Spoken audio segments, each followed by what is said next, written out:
All right, James, you're good to go? No? Please, thank you. All right, now you should be good to go. Thank you.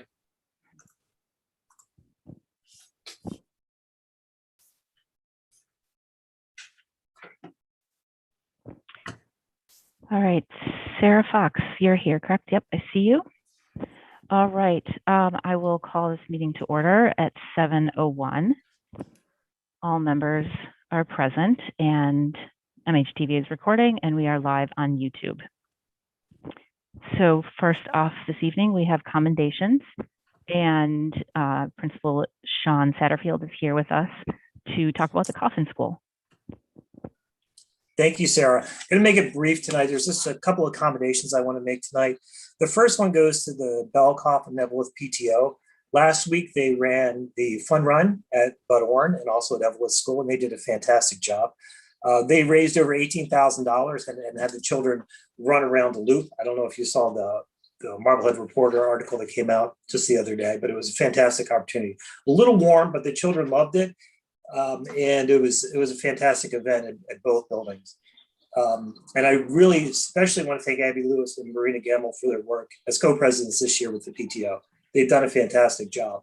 And we're raising the money for some allied arts equipment at the Brown School, specifically a climbing wall, which I know Mrs. McGrath, our PE teacher, will be excited to have in place. So I want to thank them. And I also want to thank the parent volunteers that showed up on kind of a warm day. It was kind of funny because some of the same parent volunteers that were there watching their children and helping out were also helping out at lunch. And I think it was around 90 degrees that day. So we appreciate all the parents and of course the PTO. And then I also would like to thank Todd Bloodgood and the custodians at Coffin School, but also around the district. They've done a phenomenal job this year.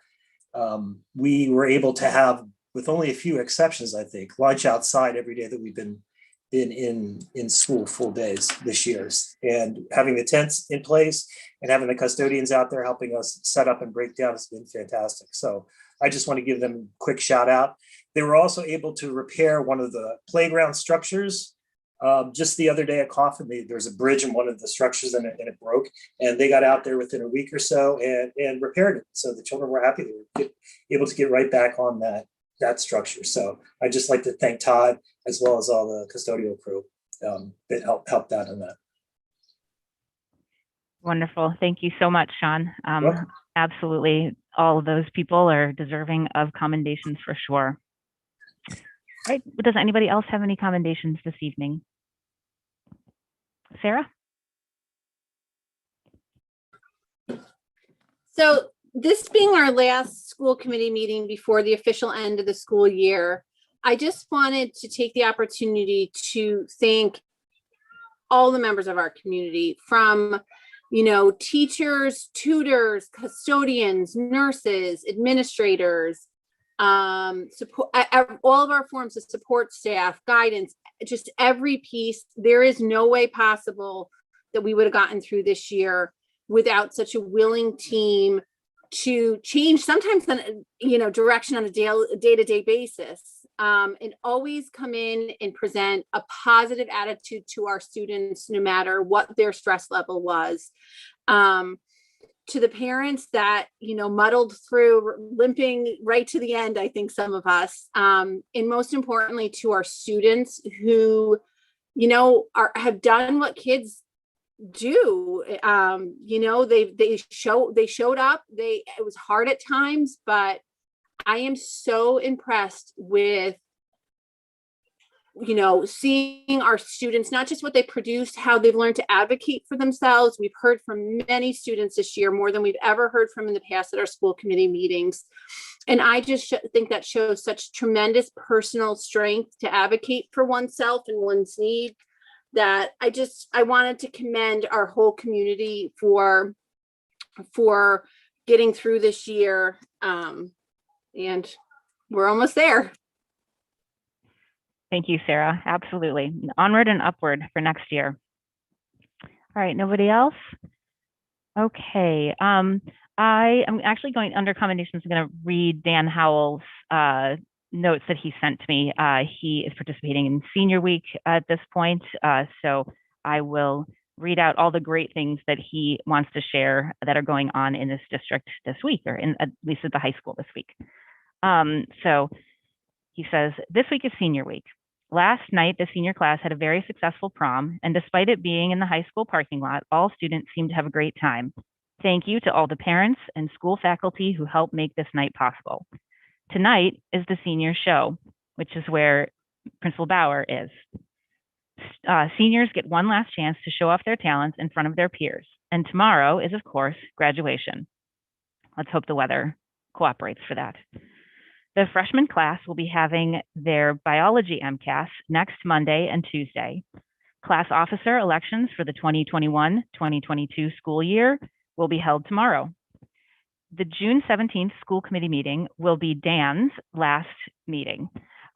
He will do his end of the year report as well as introduce the student who will be taking his place. So that is that for this evening. I'm glad you clarified that he would be here for that meeting, because I was just thinking, like, we have to be able to say good, a proper goodbye to him. So I'm glad we'll see him one more time, and anxiously awaiting to see who his replacement will be. Not that anyone can step into Dan's shoes, because he's been amazing, as our student rep, and sad to see him go, but I know he'll do great things. Yep. Absolutely, he will. And yes, I asked him to make sure that he was okay to come back after graduation, and he said absolutely he wouldn't miss it. So we'll look forward to one last wrap up, and we'll send him along. That brings us to public comment. If anyone would like to participate in public comment this evening, please use the raise hand function and I will call on you. If you are doing public comment, just remember to state your full name and address for the record.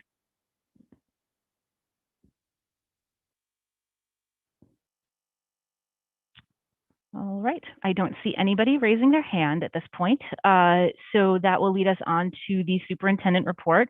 And we have a very exciting, hold on 2 seconds. Cindy Tower Lowen actually raised her hand. So since I had not officially gotten us into the next thing, Cindy, go ahead. Don't forget to unmute yourself. You're still muted, Cindy. Okay, sorry. Okay, there you go. I couldn't get in time to raise my hand. So I'm going to just say two things. One is that I'm speaking because nobody else stepped up to speak, because, sometimes having one comment is all you need. So my comment is, I want to thank Dr. Bucky for coming here and making a difference in terms of what I'm seeing in terms of the social racial justice front, and embracing it. And we have not had that before.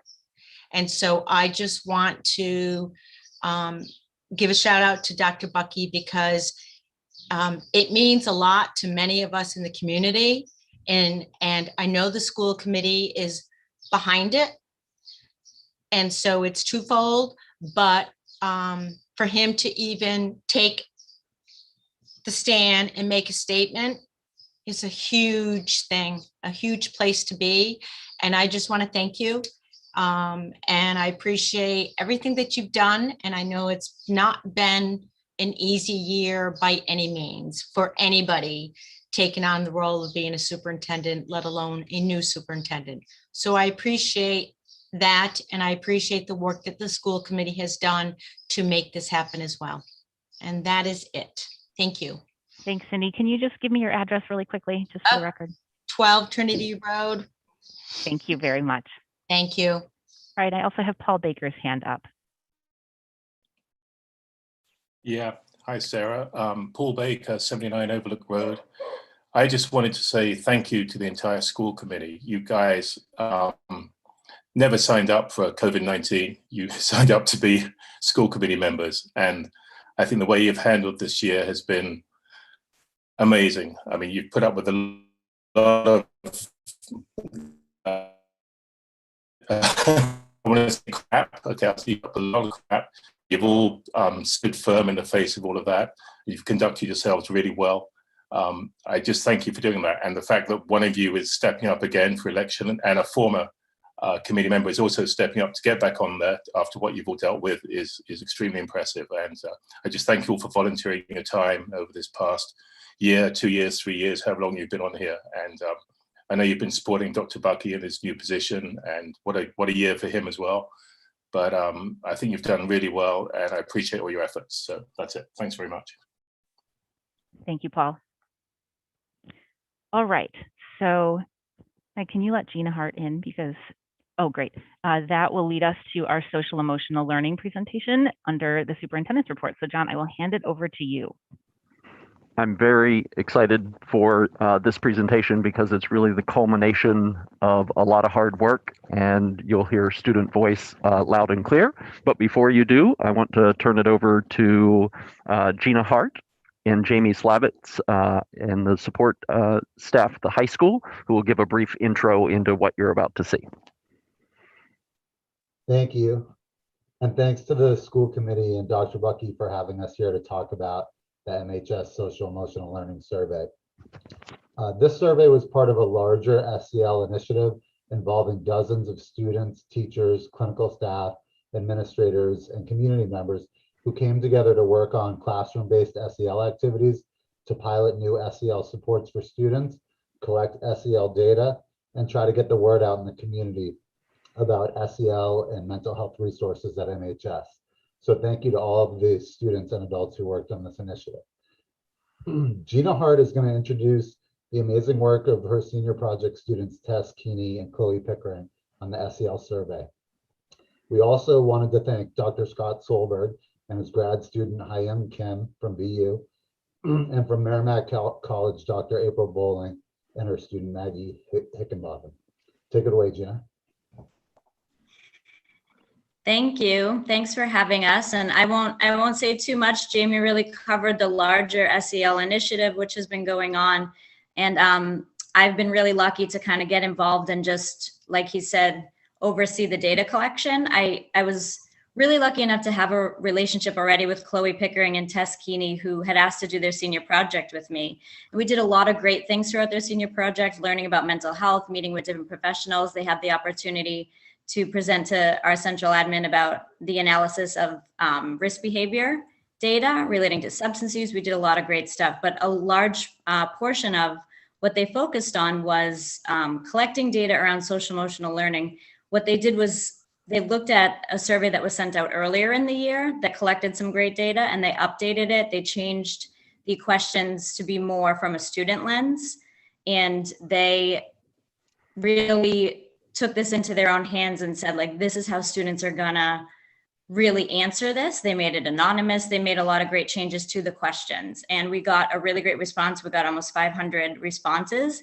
And really where we are gonna see in the presentation is how they interpreted the data, and they're really, really impressive. And so again, just really lucky to have worked with them, and we hope you enjoy this. And also, it's really important that we use this data to inform, programming moving forward. It's important that data doesn't just sit. We have now this information about where our students are at, so that we can create a culture for our students to feel comfortable and to support them in the best way.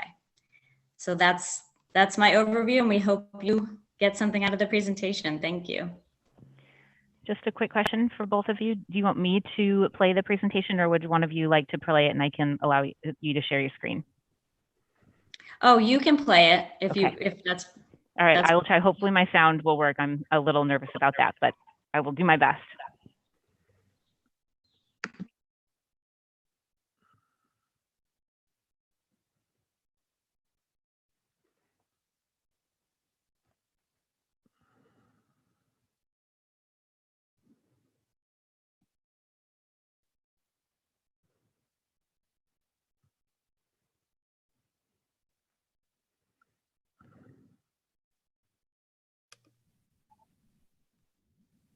All right, thank you everyone for being here. I'm Tess Keeney. And I'm Chloe Pickering. And we are here to talk to you today about the Marblehead High School Social Emotional Learning Survey results. So going into this survey, we had several questions that were on our minds that we wanted to be answered. We wanted to know how going back to school has impacted the mental health of our students. We wanted to see if there were any patterns that could be drawn from the data. We wanted to see if one grade was struggling more than the others. We wanted to see if students weren't saying that they were struggling, but their answers reflected signs of struggle. And we also wanted to see if this data could represent our school well. Yep, so for our sample size, so this is really important in representing our school well, we had a lot of responses. For our sample size, we distributed our survey out via email through our principal, Mr. Bauer, to all of our students at Marblehead High School. So we were hoping for a lot of responses, and we did get quite a few. So obviously, overwhelmingly, we got a lot of answers from the sophomores, which is 184. Not so overwhelmingly, we only got 53 answers from the seniors. We're going to blame that on senior slide. But so we took their answers with a grain of salt, but for the freshmen, sophomores, and juniors, we felt that those numbers could accurately represent them. So our first question, we asked our questions basically on a scale of 1 to 4, whether the students strongly disagreed with the statement, they disagreed with the statement, they agreed with the statement, or they strongly agreed with the statement. So our first question is, I am feeling confident in my ability to successfully manage my classwork and homework. So we wanted to see how students' comfort levels were with their workload. And if you look at the data, the graph, we are seeing that students are feeling relatively confident in their ability to successfully manage their classwork and homework.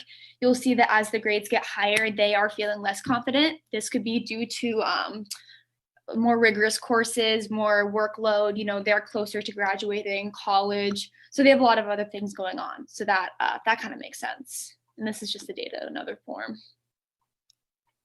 And then for question 2, so it was, I have an adult in my life that I can talk to about school, my emotional and mental health.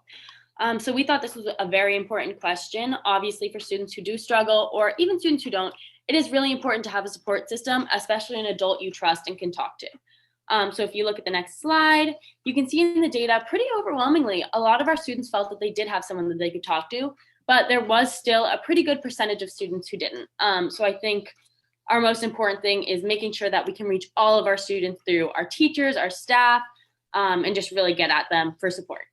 So not only is it important to have an adult that you can trust and talk to, but it is important to have that peer connection. So our third question was, I have peers in my life that I can talk to and trust. So if you look at the next slide, you will see that overwhelmingly students feel they do have peers and friends that they can talk to and trust, which is very important.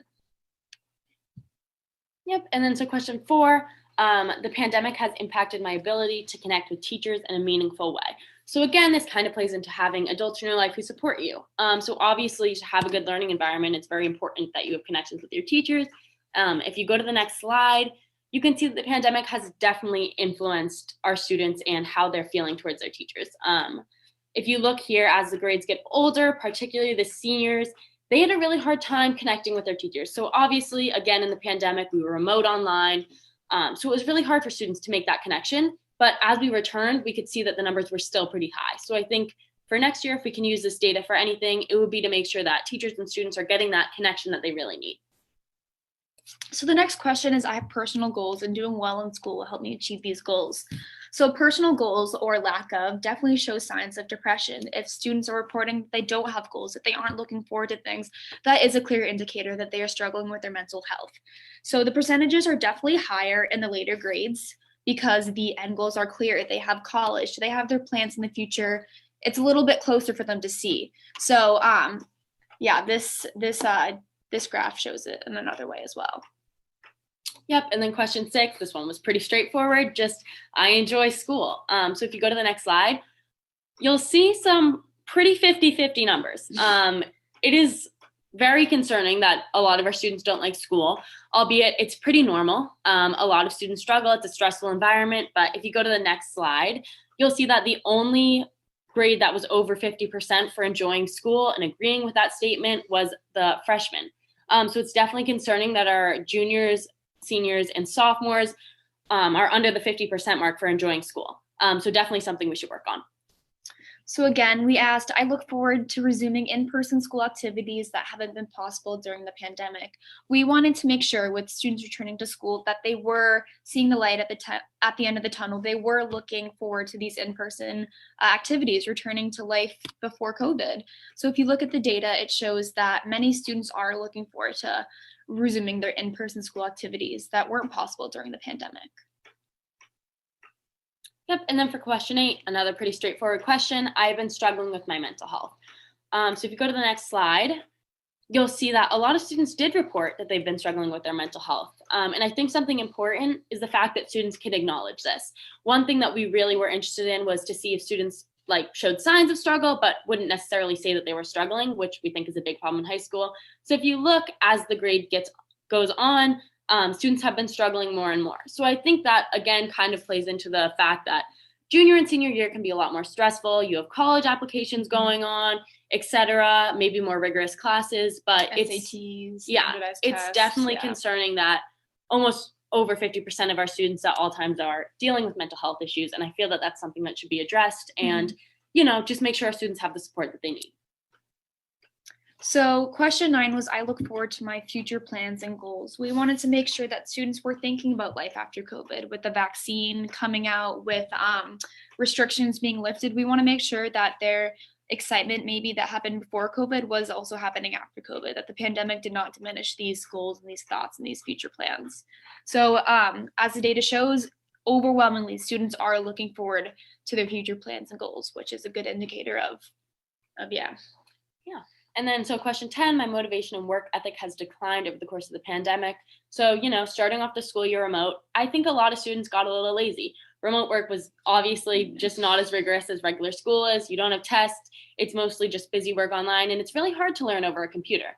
So if you go to the next slide, you will see that a lot of students agreed that they felt that their work ethic has declined. So then if you go to the next slide, you can see that as the grades go up, students feel that even more their work ethic has declined. Again, I want to blame the 87% on the seniors to senior slide, but even the 11th grade up at 72, if 72% of our students, the majority, are feeling that they're losing their work ethic, that is a large number and definitely going to be a hard adjustment when students come back, hopefully, to all in-person school next year. So our last question was, I feel safe returning to in-person learning with combined cohorts. So this survey was sent out sometime in April when we were rolling out the plan of both cohorts returning. So we wanted to test students' comfort levels with this. So if you go on to the next slide, you will see that majority of students did feel comfortable returning to in-person learning with combined cohorts, but that does not mean we can't take into account the 30% of 10th graders who didn't feel comfortable.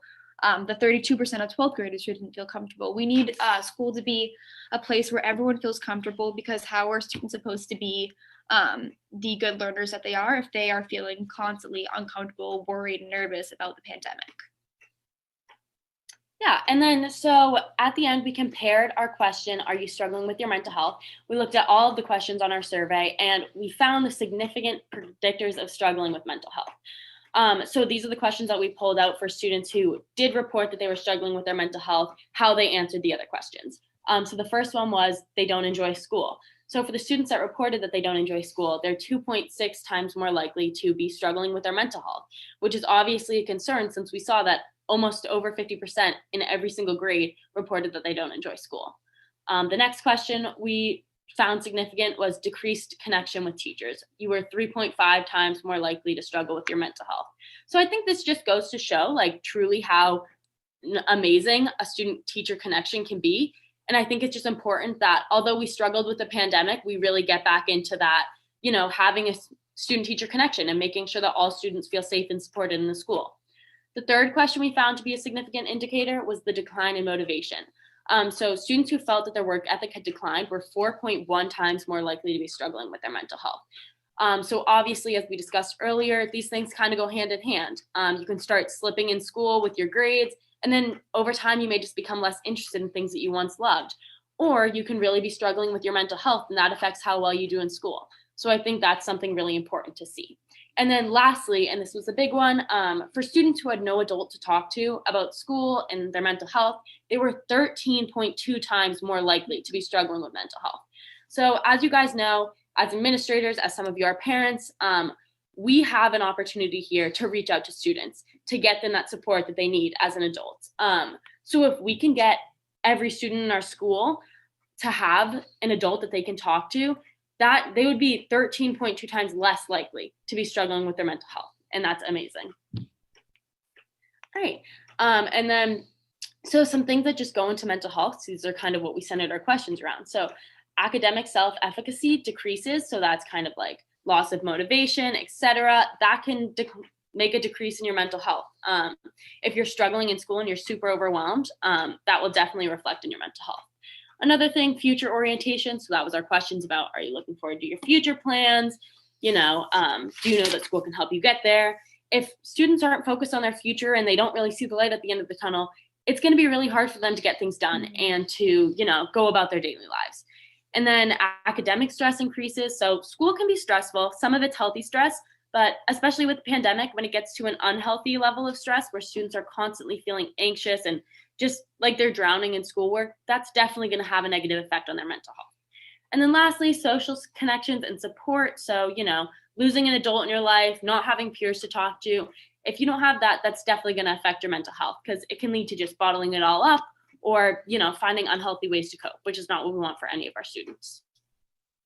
So with the data that we collected, we wanted to get some feedback. So we designed a focus group and we conducted that focus group with Mr. Bordeaux's math class. So his math classes mostly consist of freshmen and juniors, but there are a handful of sophomores and seniors. So we sent out a series of questions via Google form at the beginning of his classes. I think he gave probably 5 to 10 minutes for his students to fill out all the questions thoughtfully.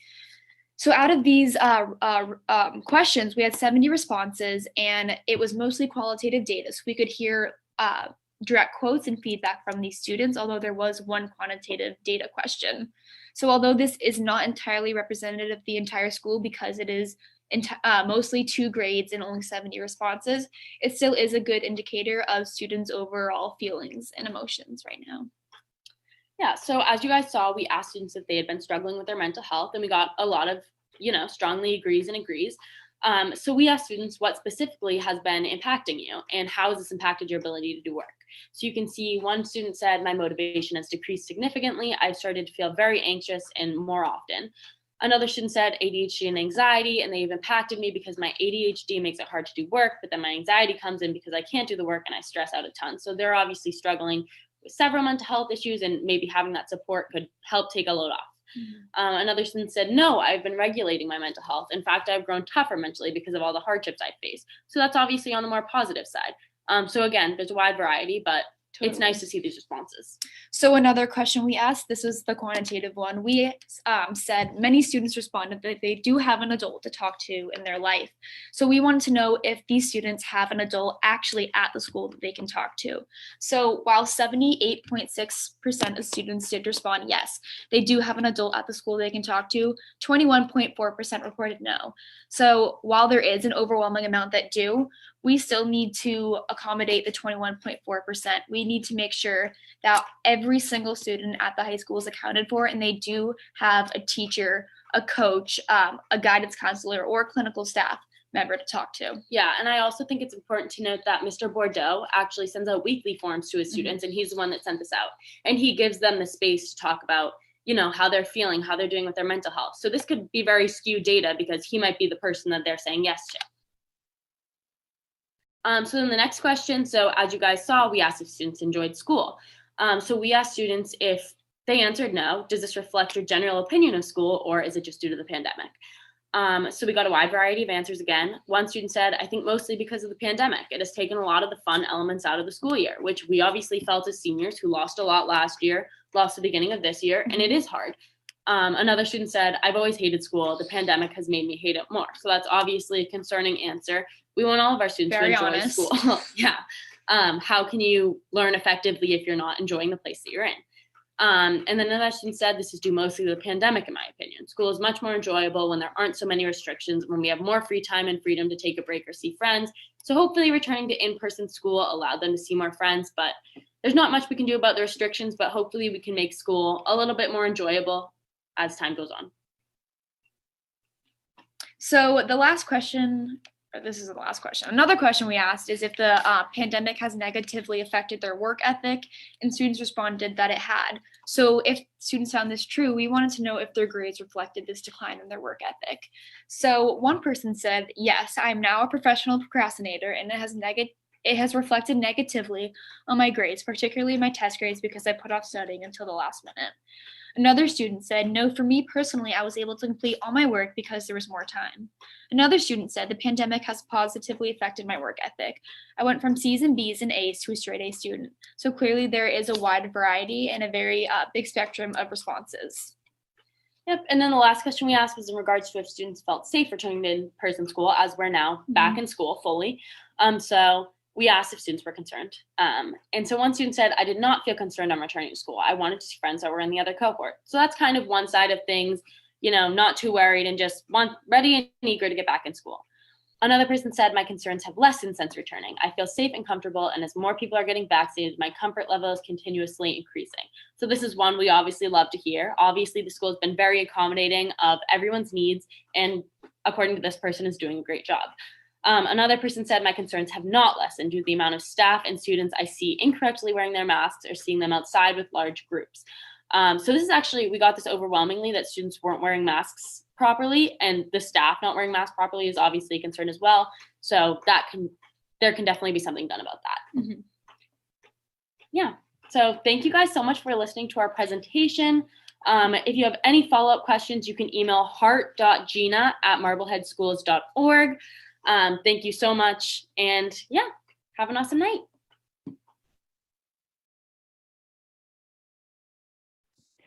All right. Unfortunately, those two seniors are not with us this evening to ask questions of them directly. But John, did you want to say a few things before I turn it over to questions from the committee?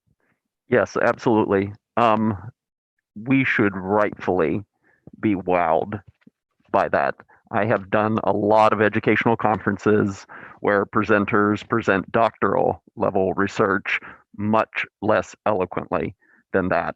From their presentation to the research that they did to the analysis that they did of their research, we're rightfully very, very proud of both of those young women. Yeah, absolutely. That was better than the psychology research I presented my senior year of college. So. All right, I will open that up to the committee now. Sarah, I see your hand raised. Go ahead. And Gina and Ms. Hart and Dr. Slavitt are here to speak to any questions. I was very impressed. This is their senior project, I believe, that, you know, they were deeply invested in this, you can tell, and presented very well. So I think both of those young women should be very proud of themselves. One thing that I found very concerning was that more than 1 in 5 of our students say that they don't feel they have an adult they can speak to at school. That's significant to me. More than 1 in 5. I don't know if that's a typical statistic, but I just was wondering if, you know, there's going to be some work in trying to improve that over, you know, in future planning. I'll jump on that one, Sarah, if that's okay. Yeah, I think that the whole SEL initiative that we spoke about earlier came out of, you know, folks in this meeting and in other places who clearly didn't feel supported, didn't feel like they had someone to talk to. We have some great resources available at the high school and in the community as well. But part of our challenge is getting the word out, getting people to be comfortable using the resources that we have available. So yeah, that work is definitely happening now and will continue to happen in the future. Megan? So that was something that stuck out to me too. You know, just thinking about students who don't feel like they have someone to talk to, you know, is really hard to hear. So I know the surveys were anonymous, so it's just, you know, making sure that we can identify those at-risk students and, you know, get to them. I think especially with summer coming on, that I think is one thing that is just in the back of my mind. How do we make sure that we're not going into summer and leaving kids unsupported? But aside from that piece, Amazing job by these students. I have to echo what Dr. Bucky said, because it's not just the data collection, but the analysis and understanding the impact of that data and the critical thinking that goes into that is really what we hope to, those are the skill sets that we want to see our students leaving the district with. So I think amazing job supporting them, and amazing job by those students also. I guess my question is, it sounds like this has done a good job of highlighting the issues or maybe the areas that we want to focus in on. So I'm just curious what those next, are we at the place where we have next steps identified, or is that the work that still needs to be done?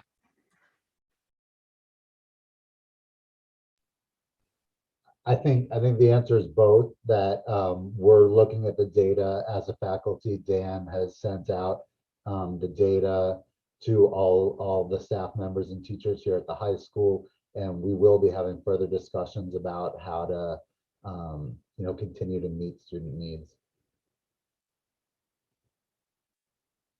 Thank you. Emily, go ahead. So I also was concerned about the same statistic of so many students not having an adult to talk to, but also another big one for me was the student-teacher connection that the girls talked about, because I believe that's so important. I don't know how we can work on that, but I think it's another one from that study that to really focus on would be that, to really make sure our teachers are connecting, because that can have such a positive impact on our students. And again, I know the girls aren't here, but they did such a wonderful job. I told Chloe when I saw her the other day how wonderful she did in the last presentation. So when I see her again, I'll tell her, but it's really impressive to see what they did, and great job. Thank you. Can I just go back to one thing that Megan brought up in her comment? Go ahead. So we did do SEL surveys in the fall at the high school in Betts, and we asked some pretty similar questions. And that survey was not anonymous, and the purpose of that was to reach out to students who endorsed items like they don't have someone to talk to at school and other items that were of concern. So we did do a non-anonymous survey in the fall, but Chloe and Tess were pretty adamant that we would get better data if we did an anonymous survey and just focused on that. And I definitely think they were right. Yeah, no, I agree with that point, and that's good to know. So thank you. And I think that's one of the things I wrote down in my notes too, is that it will be interesting to see if we can repeat the survey in the fall, how that data changes. So if we can continue to kind of follow this process through and see how things change as the school routine gets hopefully, into a more normal circumstances in the fall. So I'm just definitely interested to hear what comes next. Sarah, did you have something else that you wanted to say? Yes, I'm wondering if anyone can speak to if there has been any professional development planned and funding allocated to specifically deal with the idea that there is a decreased student to teacher connection, which obviously leads into the fact that more than 1 in 5 feel they don't have an adult to talk to. So at the school. So I'm wondering, this is an area I would think professional development is needed. And I want to make sure we're allocating funding to that. And then I would hope that this survey or a very close version of it would kind of be re-implemented maybe at various points next year, so we can show data points that we are improving in these areas that we know we need to improve. Yes, we're planning to do, through the chair, sorry. We are planning to do a summer survey before we leave for the year for parents to get a sense of where they feel their students are, and to also make resources available over the summer to parents who might be concerned about where their student is. I do think there is a piece to any survey about timing, and so that connection piece, I would I would venture to say, was impacted by COVID.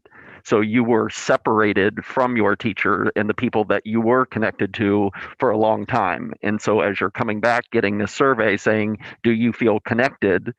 COVID may have impacted the results of those. But I agree that continuing to use surveys like this to track data will inform things like professional development. If you give it again in the fall and there is a dramatic increase because summer's been normal and people are coming back to normal school and they're feeling good and feeling connected, then that would make determinations about what professional development offerings you would pursue.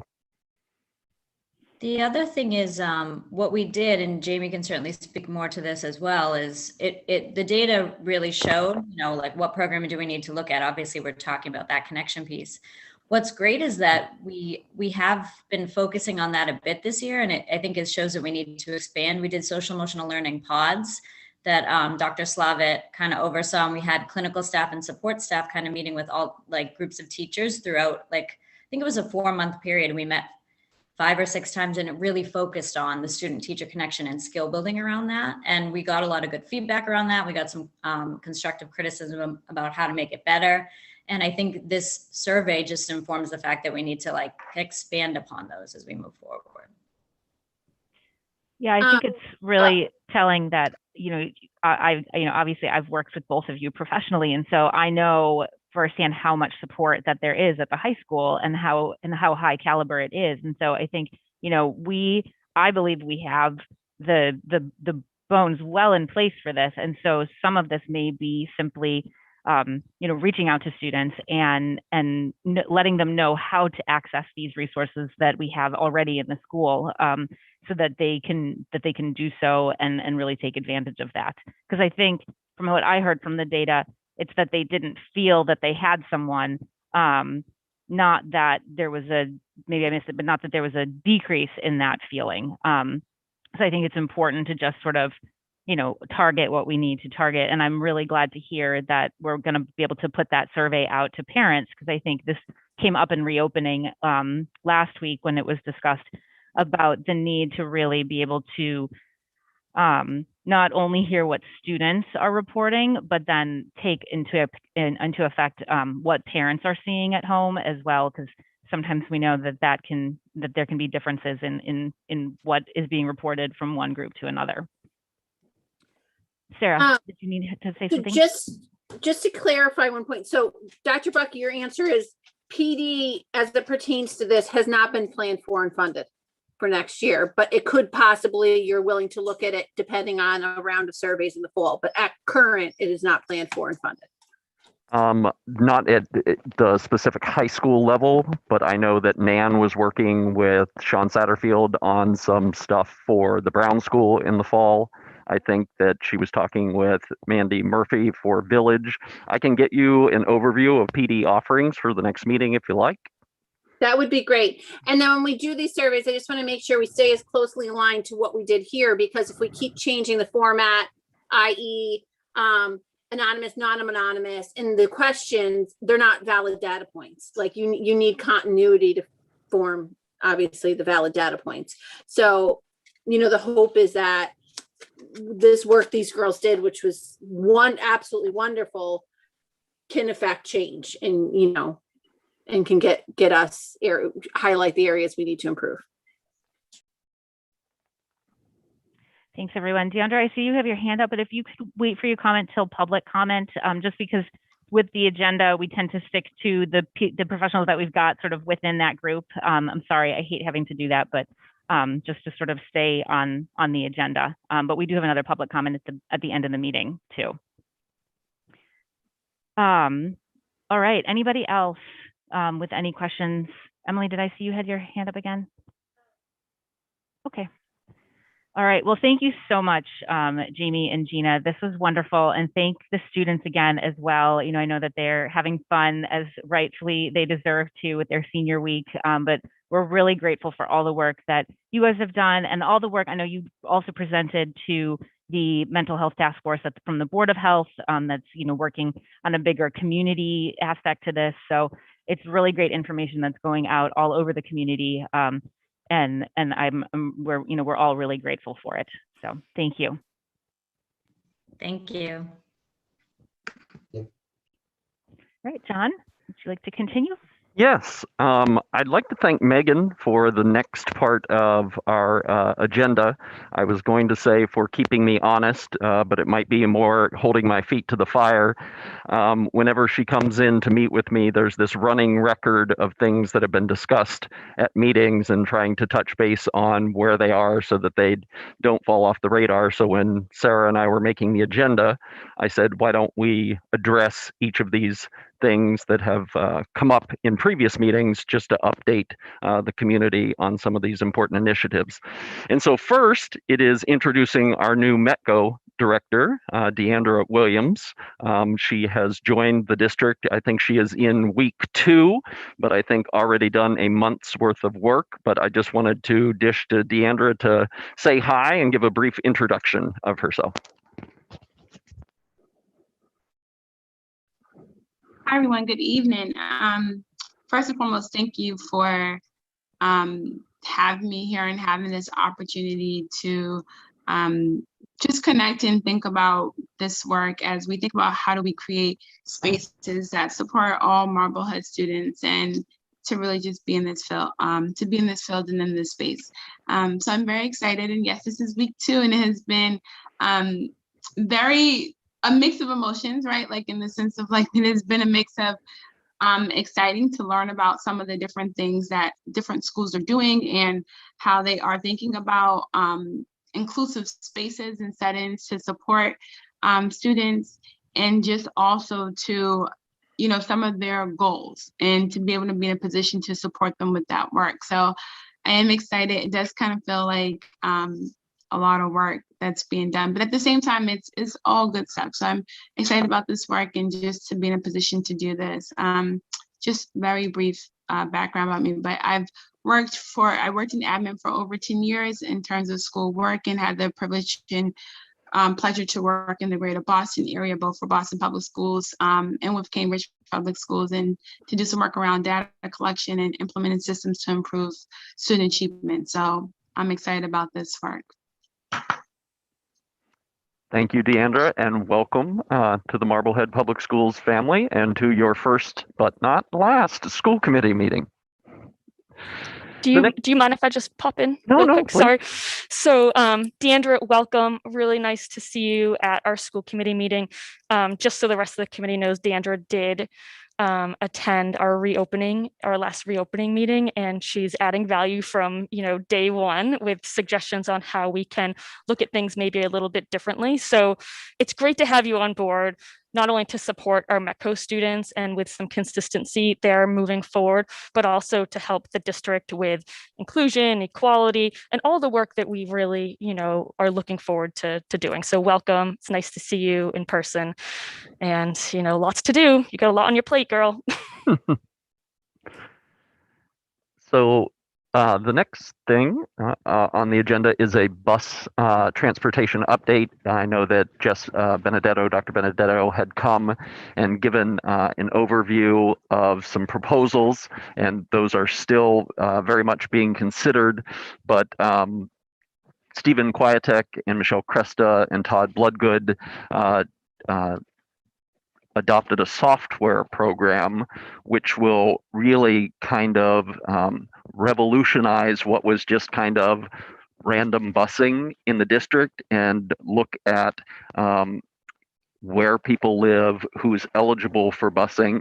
And so I asked Stephen to be here, and if I can share my screen, he's going to give you just a 1 to 2 minute overview of the program that has been adopted and what it will be able to do. So if you can see my screen, I'll have Stephen take it away. Thank you, Dr. Bucky. We looked into several pieces of software, and we knew we wanted to have a hosted system. We ended up choosing School Bus Manager. And one of the processes that we do yearly is to do a distance from school from each student's house to the front door of the school. So this software will provide us that distance from school without having to really do that manual process that the district's been doing for so many years now. It also allows us the ability to create zones throughout the town and be able to choose how we want the buses to be able to travel. So, you know, if we're in the old part of town and the big buses can't get that way, we can use the software and tell it which buses or which vehicles we have that can make it to certain areas are best to be used for those travel.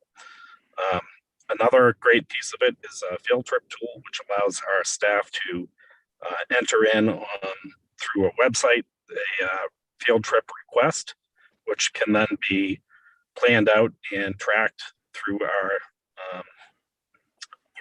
Todd's office. And then it came down to price too. There are so many different softwares that we looked at out there. A lot of them are just kind of too much money for what they offer.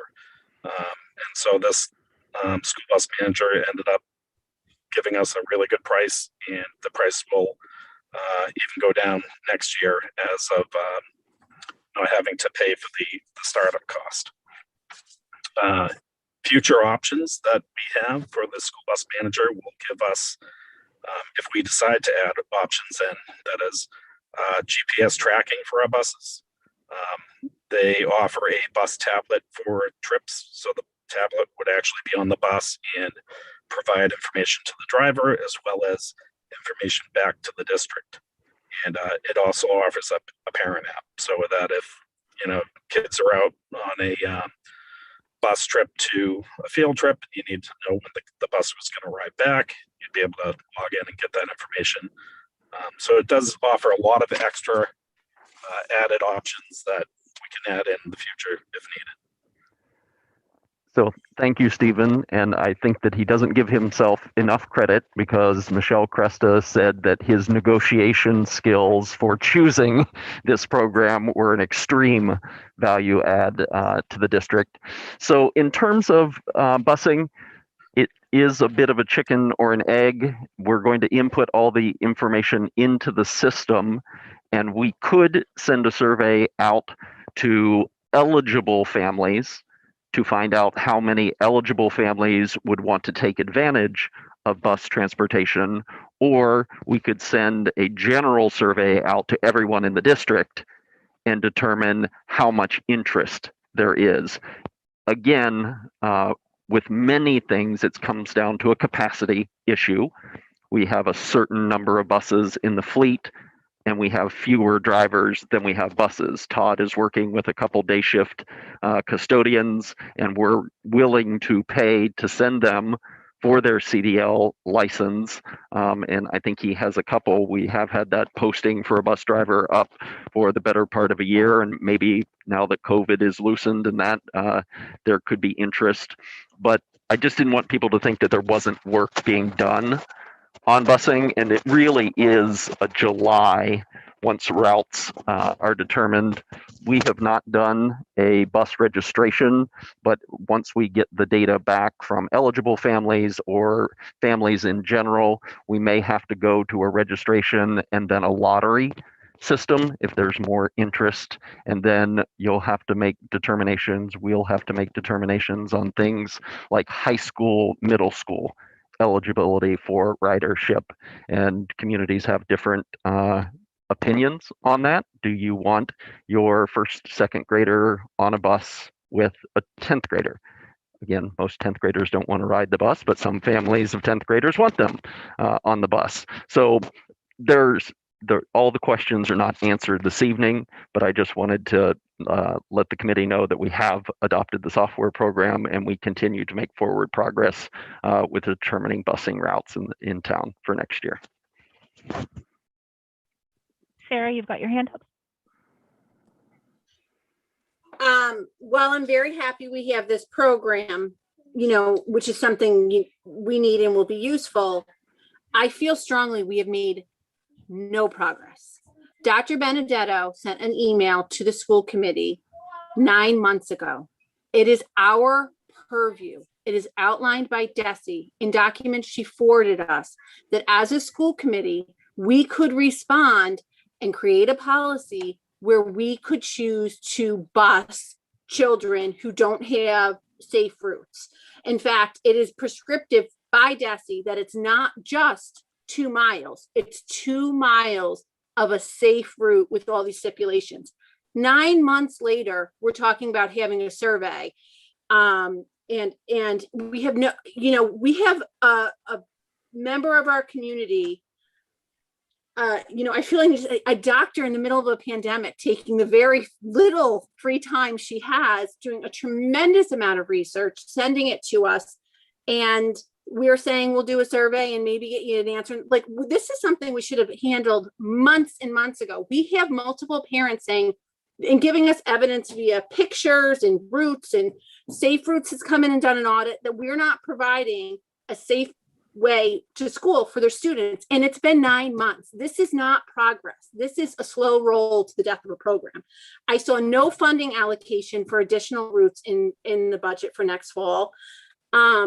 We can and should have done better by these students and by these families. And I, for one, apologize, because I wish, this didn't take us 9 months to get to this point. I think that we at this point should have looked at least a policy and voted. Maybe it fails. Maybe there's not the will of the committee to provide this new policy, but to at least voted on one, looked at one, developed one, something. I don't know. I think we need to do more in this area by a lot. Megan? So a couple things. One is, I'm going to tell you right now, I've followed up with John on this a number of times, and that's why we're actually talking about getting the pilot off the ground in September, which I believe is what we committed to. But I think, Sarah, also, I guess I'm a little bit, I don't know what the right word is, but if you felt this way, then you could have had it put on the agenda or talked to Dr. Bucky. But now that we're ready to move, I guess I just don't see any other action happening until we get to the point where we're ready to move. So I think John is ready to do a survey, not to see, so that we can gauge capacity, because we're at a very different place now than we were back in, I think it was February, when Dr. Benedetto presented to us, because now our schools are open. We've got schools back in as much of a normal routine as possible. And that's, now we can kind of plan forward for September, having a better idea of what school is going to look like. And so my understanding, and anyone correct me if I'm wrong, is that we committed to getting this pilot off the ground in September. And that is what John is doing. We've got the software in place. We're looking at the routes. We're trying to determine capacity, so we know exactly what students are going to ride that bus. So could we have moved faster? Maybe, but at least we're moving. And the commitment was for a pilot in September, which is still, my understanding, what we're committing to. But please, someone correct me if I'm wrong, if that's not the case. If I may, I've sent several emails back 9 months ago when Dr. Benedetto brought this to me. And sadly, I was told in multiple replies that I was the only school committee member that even bothered to respond to her. So this is an issue. This is an issue that's longstanding. This is an issue, I talked to John on the phone about, and I didn't hear a commitment to implement a pilot or funding allocated to it. I heard a commitment to do a survey and talk more about it. And I think what we need to start doing is more action and less, years of talk.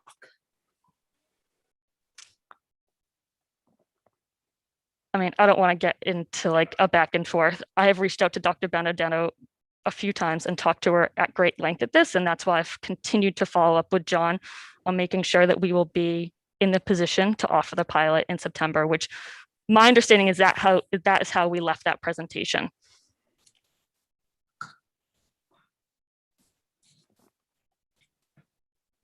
Move on to sustainable. So sustainability, I have met with Sustainable Marblehead a couple times, and I think they are probably the most popular group for planning for success. I think 3 people left that meeting and immediately reached out to them. Some topics that we have talked about, and hopefully I can clear up. Brown School will be the poster child, so to speak, for sustainability. So I know there's concern about polystyrene across the district. I share that concern, but Brown will have a kitchen so that you can wash cafeteria trays and cutlery, and those trays have been ordered and the cutlery has been ordered, and there'll be refillable water stations there. So I just want to clarify, there won't be polystyrene at Brown, and I've met with Richard to talk about how that could roll out to other schools, and there is a cost differential, and so maybe that's a conversation about lunch prices, but I know that we're all committed to the elimination of polystyrene across the district. We're supporting their Ocean Week, which I think we are in. Composting is something that I think that there were a lot of initiatives that were set to launch in then COVID hit. And so the rollout or expansion of composting from the high school to the middle school to village, all of the principals have interest in composting. The busing idling campaign that certainly Sustainable supports us being able to have more busing, although I think they wish that they were electric buses, but that could be a budget item for funding moving forward. Talked about recycling and different trash receptacles at the schools so that when there are recyclable materials, that everything's not just going into an education campaigns. And so they have been a remarkable partner for us, and I would be surprised if in our planning for success, sustainability is not something that is part of either an objective or an initiative in the near future. Sarah?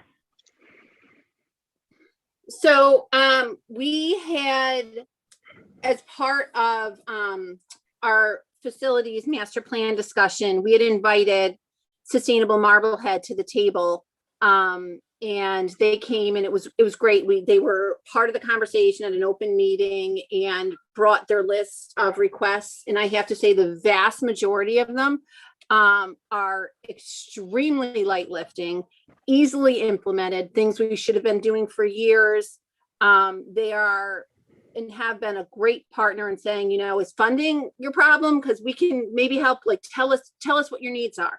So what we came up with was, there is no reason whatsoever that we should not be opening schools on day one this fall with recycling and composting at every school. Not only is this, something most of our kids are used to in our homes, but it's just a no-brainer. It's something we should have been doing for years. It's, it needs to happen immediately. I've spoken, and invited Andrew Petty to come to our next meeting, because again, if, you have this idea, but you don't implement the buy-in from all parties, it's not implementable. He was wonderful in that they can support purchasing the receptacles for us. They can pay for the service. They'll organize it. Very, very supportive of all of this. Polystyrene is something I've heard for, a very long time, that we're working on, we're finding a way. But one thing I've never, ever seen is a budget for it to be replaced. And as we all know, the only we are not using polystyrene in our schools because we think it's a good idea. We're not using it in our schools because anybody is confused that it may be healthy for our students or our environment. We're using it because we don't fund not using it.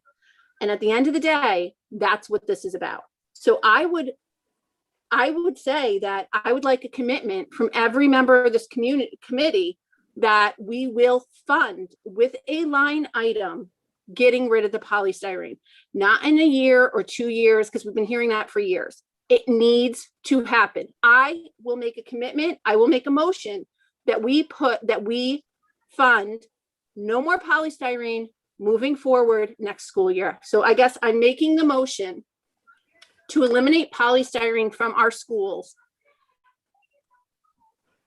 on day one of the school year 21-22.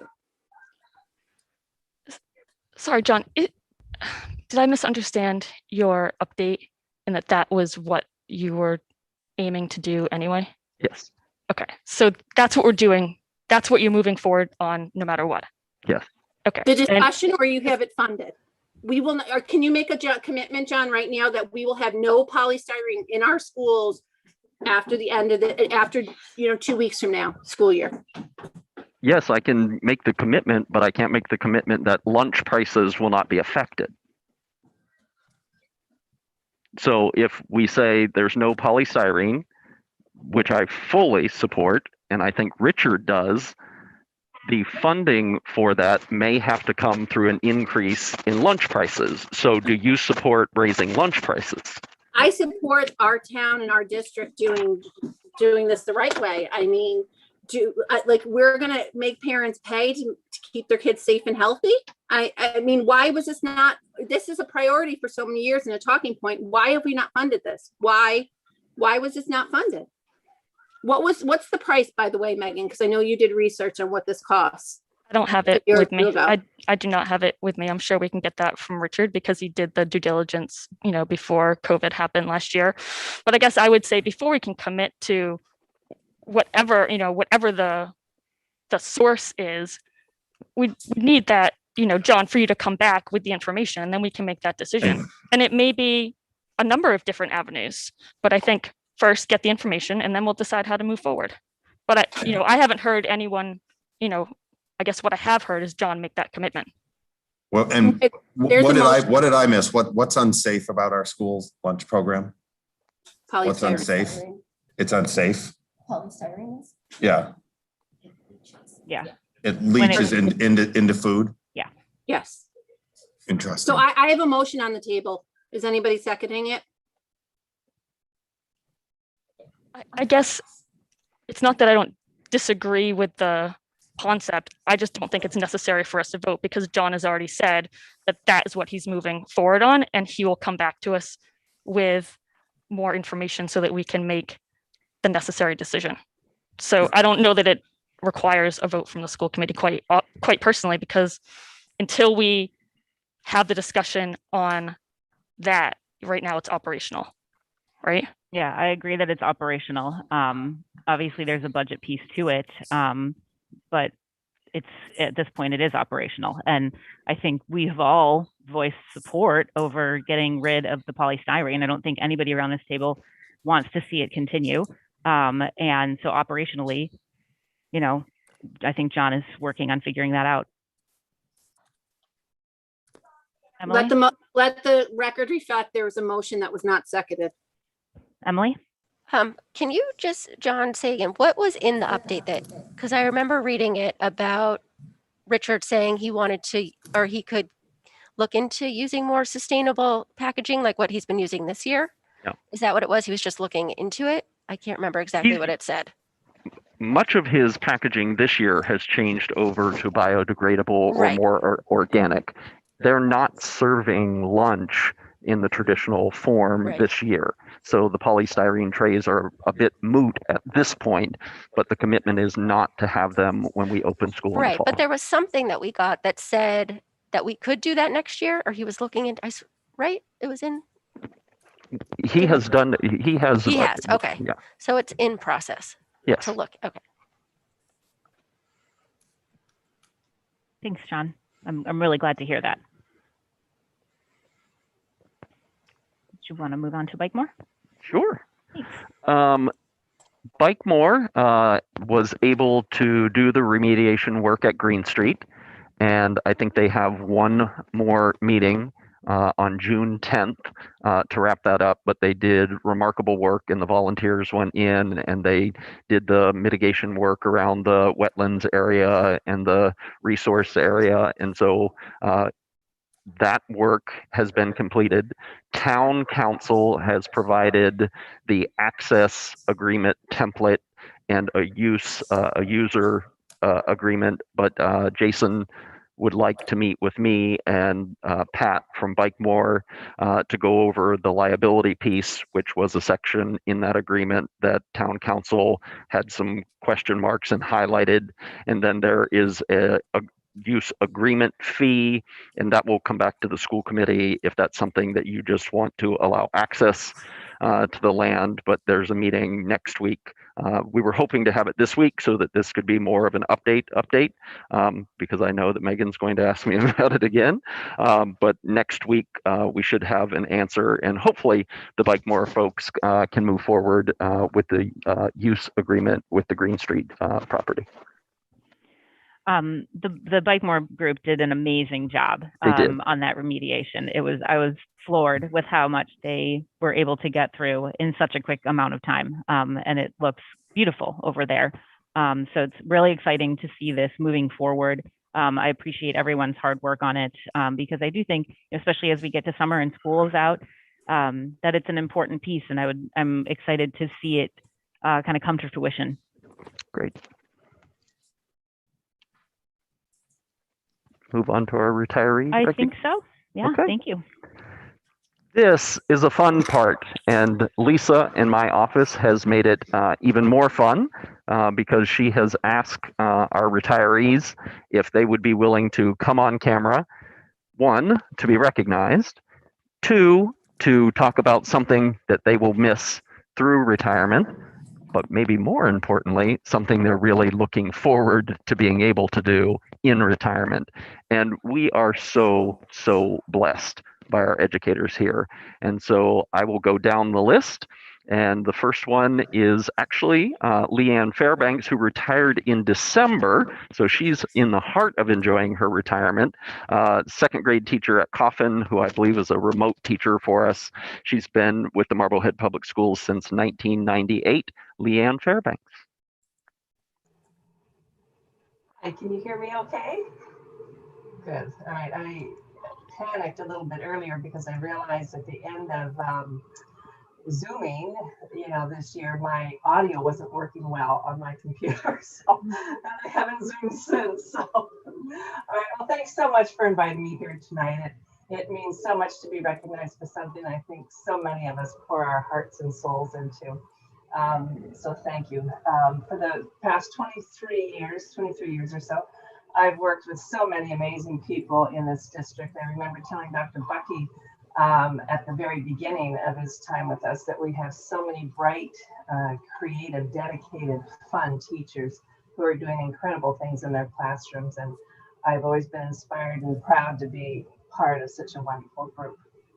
As you know, I retired from teaching in December of 2020. And when asked what I miss about teaching, I always say it's the kids. I miss seeing when non-readers all of a sudden become readers, all the aha moments that you get in first grade, which is what I taught for most of my time, nurturing their thirst for knowledge and giving them experiences that allow them to grow and appreciate all that's around them. I miss listening. What I really miss as well is laughing with them. We laughed a lot in class, and that I do miss.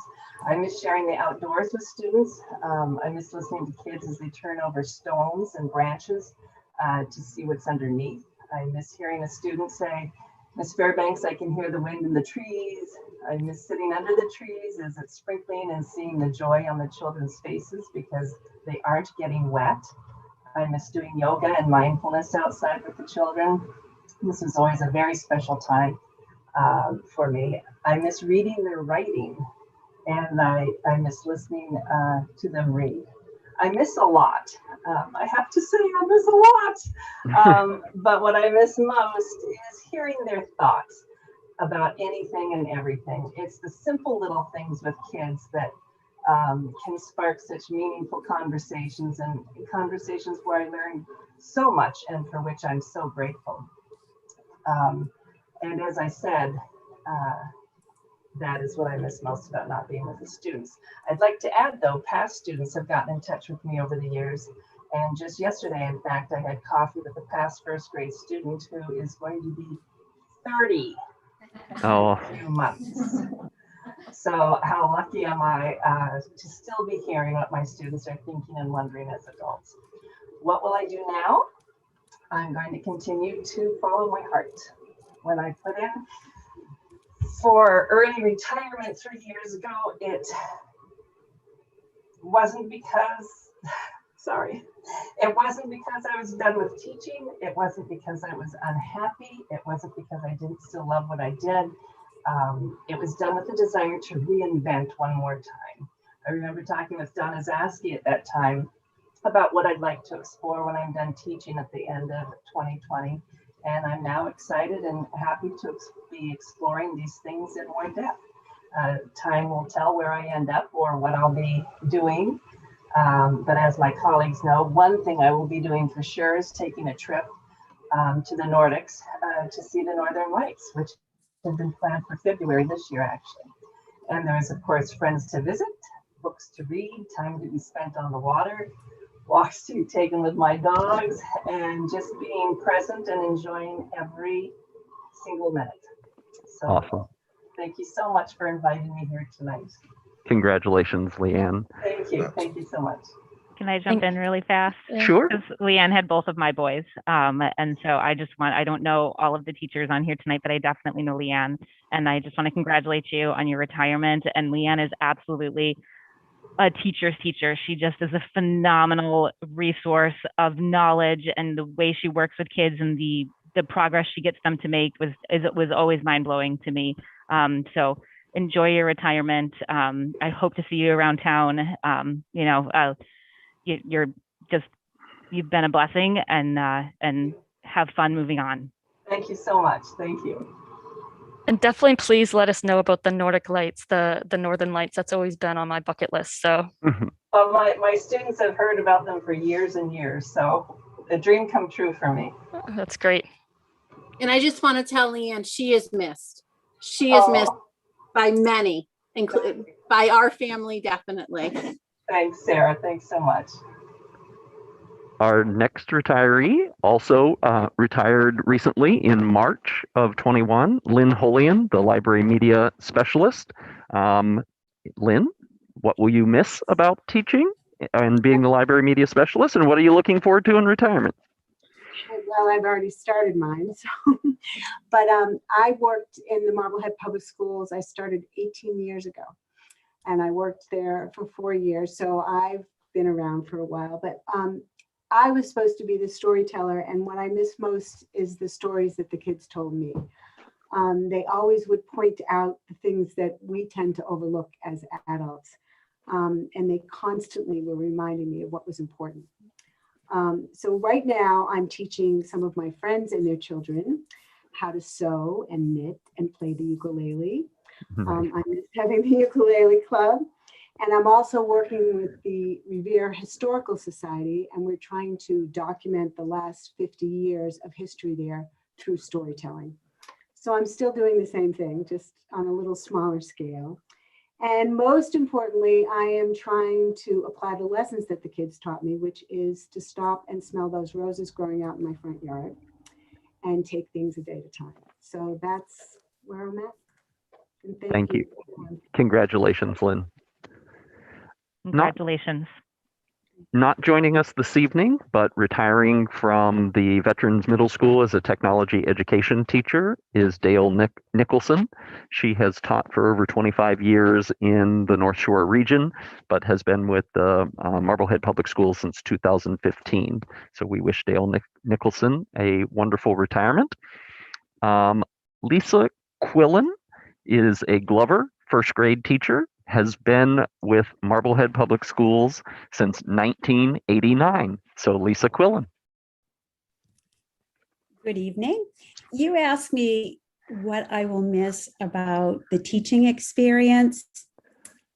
I guess I will miss the spontaneity, the innocence, the sheer joy, and the humor that children reveal to me on a daily basis. As Art Linkletter has said, kids say the darndest things. Some days I've had to refrain from laughing out loud. Over the years of teaching, I've recorded some of their witticisms, which are truly priceless. So tonight I'd like to share some with you. My class went over definitions of discrimination, racism, equality, and justice.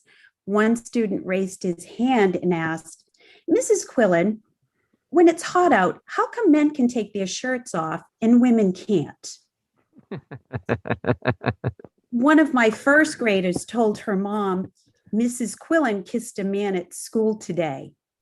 first, I thought he was an astronaut, but then I realized it was definitely her boyfriend, maybe her astronaut boyfriend.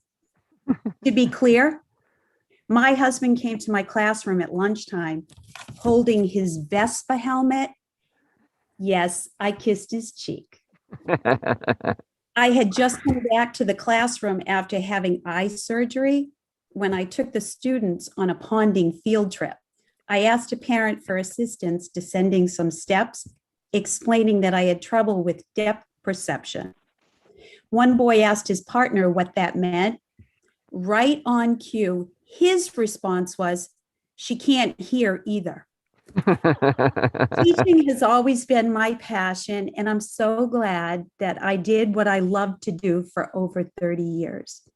I have no idea what the next chapter of my life will be, but I am ready for some new adventures. Awesome. Thank you. Thank you. Thank you. Thanks for sharing those. Our next retiree is Meredith Reardon, who is a VETS guidance counselor. She has been here for over 10 years, 13 years. And she is not able to join us, but she sent along the following. I will miss the day-to-day interactions with the Marblehead Public Schools children and their families, as well as the fabulous faculty and staff I've worked with at both MHS and MVMS over the past 13 years. I plan to travel, hike, kayak, play the guitar, join a choir, garden, and volunteer at the Boys and Girls Club of America. So congratulations on your retirement, Meredith.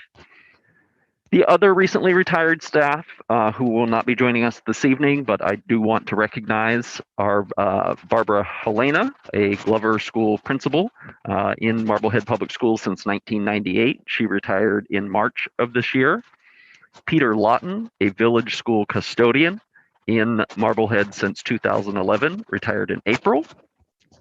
Lee Webster, a Glover tutor in Marblehead since 2003, retired in December. And I certainly would be remiss not to recognize Principal Donna Zaski, who will retire at the end of the year. And I did not check with Donna to see if she were going to be with us this evening. So I don't want to plow forward and not give her an opportunity to say what she will miss and what she is looking forward to in her retirement. Donna.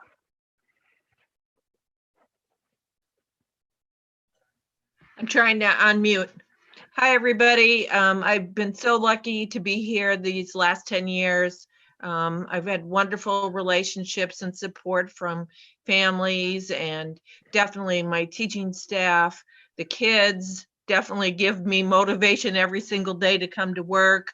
Being an administrator is kind of like living on the edge. There is no doubt this year we've all been living on the edge. But I'm up for new exciting adventures. Sorry, I didn't have my screen on. And, can't wait. Just can't wait. Well, very much congratulations, Donna. And each of our retirees from the central office will be getting this Marblehead Public Schools Crystal Apple. And so congratulations to each of our retirees. If I could also Donna, I just wanted to thank you for the last 5 years of service to the building committee and the Brown School project. Hopeful that you'll be there on the first day when the students go in the door. And you and Sean and the educators have played a significant role in the educational design of the school. And I guess if you've been here 10 years, that occupied half of your career here at Marblehead as well. So thank you for all that you've done, on that side to bring the new school to the district. Thank you, David. I appreciate that. Yep. And thank you as well, Donna. Donna had both my boys as the principal at Bell. I think you may have talked to one of them a couple of times. And you have, you are always on the lookout for their safety and their well-being and, sort of guiding that school. So you will also be missed, Donna, and thank you. Thank you. That concludes the superintendent's update. All right. Thank you, John. And best of luck to everybody. That moves us on to the schedule of bills. Let me pull that up. So can I please get a motion? Let me scroll down, please. To approve the identified schedule of bills totaling $3,942,334.20. So moved. Megan moved. Second. Emily second. Did anybody have any questions on any of the pieces in that one? No. All right. I will roll call vote. Sarah Gold, yes. Megan Taylor, Yes. Sarah Fox, Yes. Emily Barron, Yes. and David Harris. Yes. All right, that motion passes 5-0. Thank you, everyone. All right, so that moves us along to the Superintendent Evaluation Summative Report. So everyone got their reports in later last week, and Lisa and I have spent quite a bit of time putting the evaluations together, and I am just going to go through and try to highlight a little bit of it, talk about our process a little bit and how we came to the ratings that we came to, and then I will open it up to the committee for discussion. So I will start with the step one, assess progress towards goals. And the first goal is the professional practice goal. So part of that, there were two parts to that in John's goals. And one was the new superintendent induction program. Two of us said that he had made significant progress. Two said he met that goal, and one said that he exceeded. So Lisa and I took that and met in the middle and said that he met that part of that professional practice goal. The second part of that was the budget. And one member said that he did not meet it. Three said that he made some progress towards it. And one said that he exceeded that. So that led Lisa and I to rate it as some. So you will see that since it's got one was met and one had some progress, we went in the middle of that he made significant progress towards that goal. The next on that list is the student learning goal, and that is the John performed school visits and educator evaluations. And two of us said that he had made some progress. Two of us said he made significant progress, and one said he met, so we chose the significant progress. And the last on that list is the district improvement goals. First within that is the leadership team development. Two of us said that he made some progress, two significant progress, one met, and so we chose significant progress. And then under the supporting the needs of students and families in an increasingly diverse system, three said some progress, one said significant progress, one said met. And so there was a significant progress and some progress. This one was a tricky one. So we broke it down a little bit further. 5 people within the two things of that, within the district improvement goal, 5 people had said some progress, 3 said significant progress, and 2 said met. So we did go in the middle and chose significant progress for that as well. The comments that we sort of put together underneath that section were that generally the committee felt that the fact that COVID had impacted basically everything about Dr. Bucky's first year, and it was evident throughout all the summary comments. It was reflected in some of the ratings by some members, but was also noted that it shouldn't be a reflection on Dr. Bucky's commitment to these objectives, simply progress towards them. It was noted that he prioritized reopening, became a member of the building committee, participated in the new superintendent's induction program, and created his entry plan. And while there is continued room for growth, Dr. Bucky was given a rating of proficient by the committee. So that'll move us next into the standards. So for standard 1, which is instructional leadership, there was one goal underneath this one chosen, and that was evaluation, which ensures effective and timely supervision and evaluation of all staff in alignment with the state regulations and contract provisions. All 5 of us rated Dr. Bucky proficient in this rating. And basically, to sum up those comments, the adoption of Teach Point, which is a standardized evaluation tool that will be used across the district, was consistently noted as a positive improvement. And moving forward, a focus on mentorship was desired as to kind of what Dr. Bucky could focus on next year. Standard 2 is the management and operations, and there were two pieces that we looked at underneath that. First was environment, and which is develops and executes effective plans, procedures, routines, and operational systems to address a full range of safety, health, emotional, and social needs. 3 of the committee members rated Dr. Bucky proficient on this, 2 exemplary. The second piece in Standard 2 was fiscal systems, and it was develops a budget that supports the district's vision, mission, and goals, allocates and manages expenditures consistent with district and school level goals and available resources. 2 said needs improvement, 3 said proficient for fiscal systems. So we ended up meeting on the proficient for each one of those. Some basic comments to sum that up was that safety, health, and social emotional needs were recognized as clear priorities of Dr. Bucky's this year. And it was noted that it would have been a difficult year for even a seasoned superintendent. Within the fiscal systems piece, it was noted that although the budget priorities that were identified by district administrators were almost all funded, members felt that the budget generally does not meet the needs and the vision of the district. There were noted reasons for this, but the hope is that the Planning for Success initiative will lead to a deeper understanding and more advocacy for the full needs of the district moving forward. Standard 3, which is family and community engagement, also had 2 pieces that we looked at. The first was sharing responsibility, which contains information on continuously collaborating with families and community stakeholders to support student learning and development at home, school, and in the community. And all 5 of us rated Dr. Bucky as proficient under that standard. And the second one within that is communication, which says engages in regular 2-way culturally proficient communication with families and community stakeholders about student learning and performance. 1 of us rated Dr. Bucky as needs improvement, 1 as proficient, and 3 as exemplary.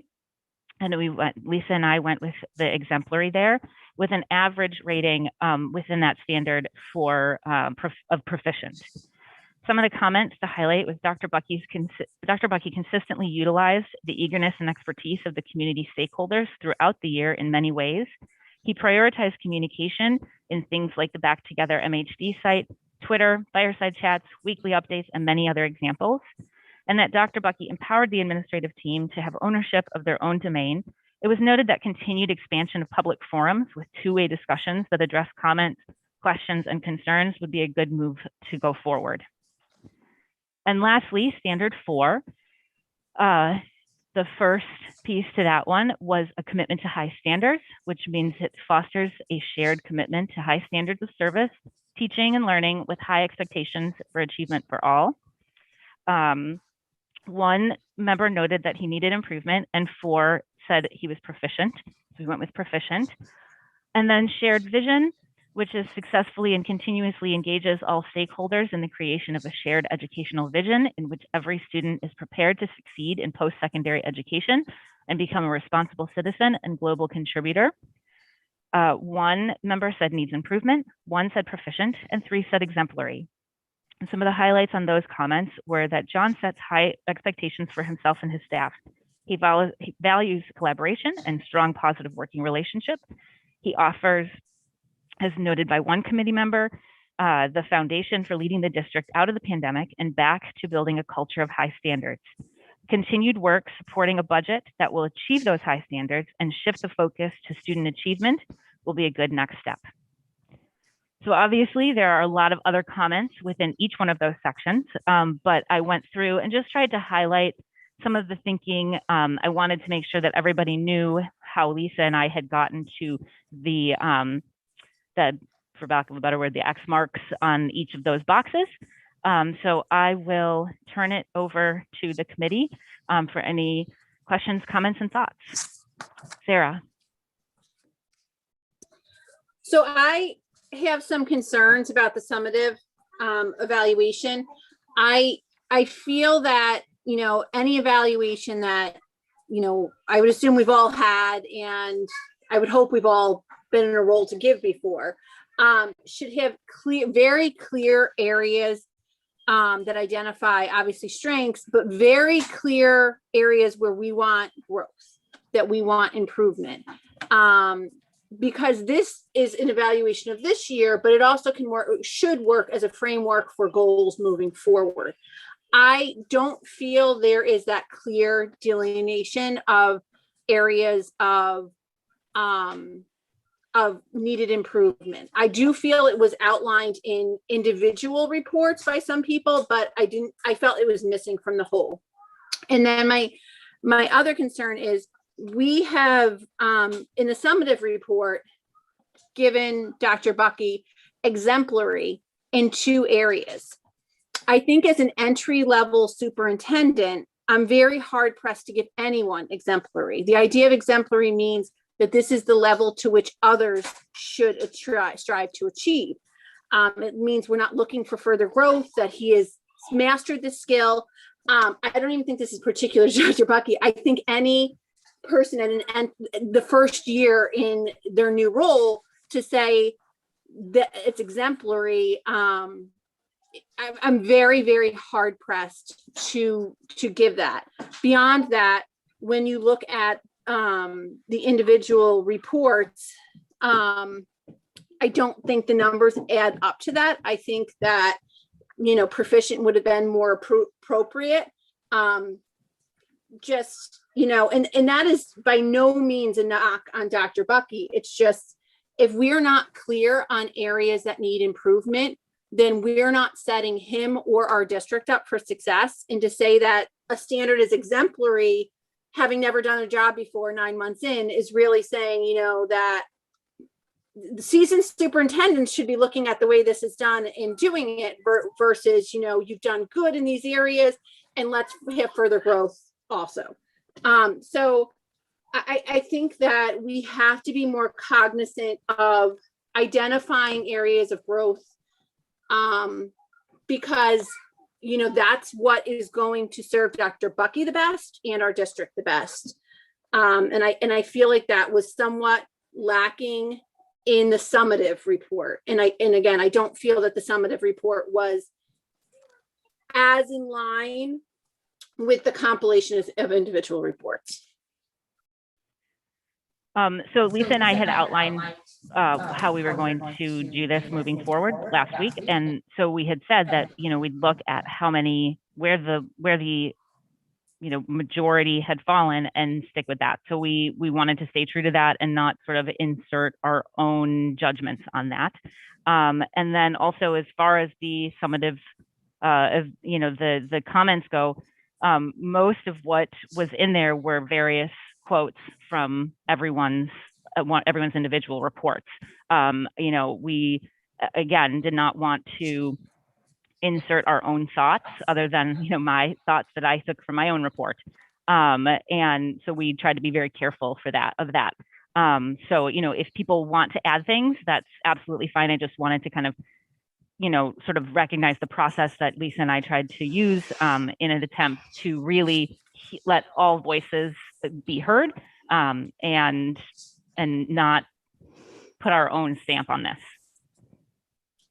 So, and we did talk about the process, and I do agree. Where exemplary would be a standard, I would suggest that the standard used is exemplary. I would think really would need a super majority to kind of, I mean, exemplary is it is the definition of the word. And I just think, you know, with someone someone who is, you know, entering this field, it's, you know, it's a hard thing to say that was achieved. That I can take that point. David, did you have some comments? Yeah, I'd just like to, you know, start off by thanking all the work that you did to pull this together. Of course, all the members for submitting the report. It's in depth. It's comprehensive, and in addition to that, all of us received Dr. Bucky's summative report. Thank you very much, Dr. Bucky. As many of us are not education professionals, while we get reports throughout the year and during the year, and we hear from different groups and we hear from different principals and teachers in this presentations to get an idea of where we're going in certain areas. It was very helpful because Dr. Bucky's summative evaluation was very honest, thorough. He identified areas that he wanted to continue forward with goals for next year. And I think certainly when we have our summer retreat and we start working through the goals, I'm sure Dr. Bucky will be well prepared to work with us on developing those goals. I just wanted to say one thing, I'll use a little bit of a sports analogy here, and excuse me if people don't know, but Fred Lynn came into the American League Baseball in 1975, and he was the first person to win Rookie of the Year and MVP of the American League. So yes, it is possible to be exemplary in your first year, Dr. Bucky. So I was my summary is available for the public to see. I did rate you as exemplary in certain areas, and I stand by that. And by no means does exemplary mean there's not an opportunity for improvement, given the environment that we were in. I think definitely can achieve high standards. Sorry, David. Especially. We can't hear David. Oh no. Sorry. You can't hear me now? Yes. Yeah. So couldn't hear me the whole time? Just about the last. Just about. Someone else's mic turned on, it became an echo, so it was hard to differentiate. Okay. Right. And so that was just where I wanted to put that in. So I think it's, there's a lot of information here. A lot of work went into pulling this together, and it's available for, anyone who's interested in it. But I think it also creates an excellent baseline for moving forward next year. And I know Dr. Bucky also had some 360 feedback that came from his staff, where he was able to get information, and I'm sure he'll be using those things to develop his goals going forward. So I thought it was a really thorough process overall. Emily? So I want to thank Sarah and Lisa for spending the hours they did compiling all this. I know it was not an easy task. And also, like David said, Dr. Bucky, for sending us your evaluation. That was super helpful for just like all the data points that they kept talking about. I do agree with Sarah, though. I was surprised that there was exemplary selected. Not that you don't deserve it. I haven't seen what everyone else put yet. But I was under the impression that that was kind of for seasoned superintendents, like it's the ultimate goal. But if I do believe if other people put it on there and it was the majority, then that's what stands. But I just wanted to say that one thing. And I also agree that there could have been more information about improvement on what happened this year. Although, again, this year was, difficult, but just using this as a tool to move forward, I think that could have been helpful. I don't know if we need to do any changes, but just thinking about next year when we do it again, we'll obviously have done it once. Maybe it'll work out differently. I don't know. But so that's just my 2 cents about it. And that's it. Megan, did you want to have anything? Yeah, I mean, I'll repeat what everyone else has said. Like, thank you for you and Lisa for putting all the hours of work into this. At first pass, it didn't seem like that big of a job. But once you kind of write everything down, and then you're like, now you have to compile basically 5 documents of, making sure that everyone's kind of not only heard, but that you've incorporated everything. That is, a big chunk of work. So thank you for that. And John, your self-evaluation was helpful, especially the slide deck that you prepared. It was kind of nice to have that look back over the year, because a lot has happened. I think I do agree with Sarah and Emily on having very significant, not significant, but specific I don't know if it's steps or items, but specific things that we really want to see going forward, especially where goals weren't met. So the goal wasn't met. So what do we need to do for next year? And I think it is embedded in the document as you go through, but I think for next year, just adding that into the summary would be helpful. I think it's there. I think it would just make it a little bit easier if it was in that summary piece. And that said, I mentioned it in my individual assessment, is that there were goals that weren't met. And again, I think you quoted mine when you said it wasn't for lack of commitment, just, the situation that we were in, but we do have to just be clear that they weren't met. So now, making sure that we follow through on those items. I will say that I did give Dr. Bucky exemplary on the communication piece. And the reason I did that was because I think from day one, he came in and made significant improvements to the amount of information that was available to the community at large. And if we're going to compare him to seasoned superintendents, he's gone above and beyond the seasoned superintendents that we had in this district previously. So with the Back Together website, with his fireside chats, with his weekly updates, ensuring that his staff does that as well, and with their regular communication out to the community.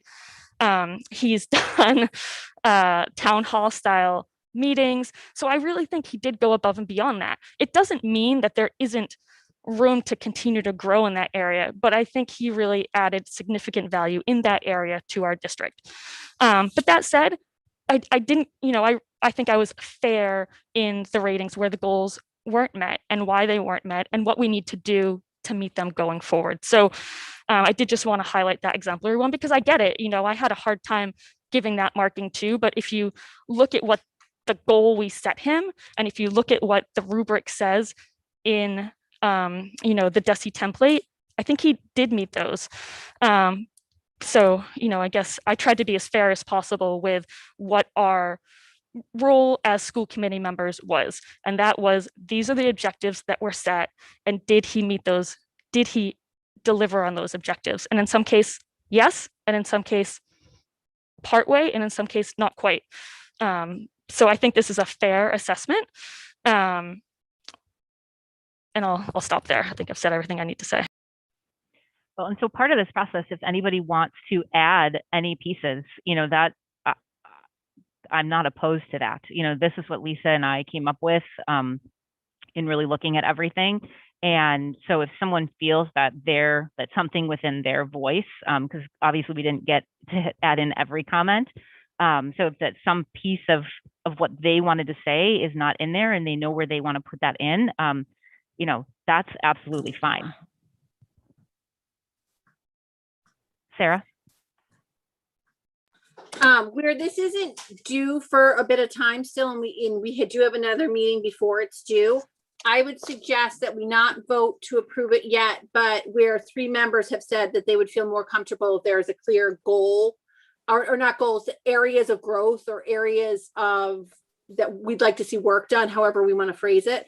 I think that would be very helpful for maximizing the impact of this document to clearly outline those, if you will.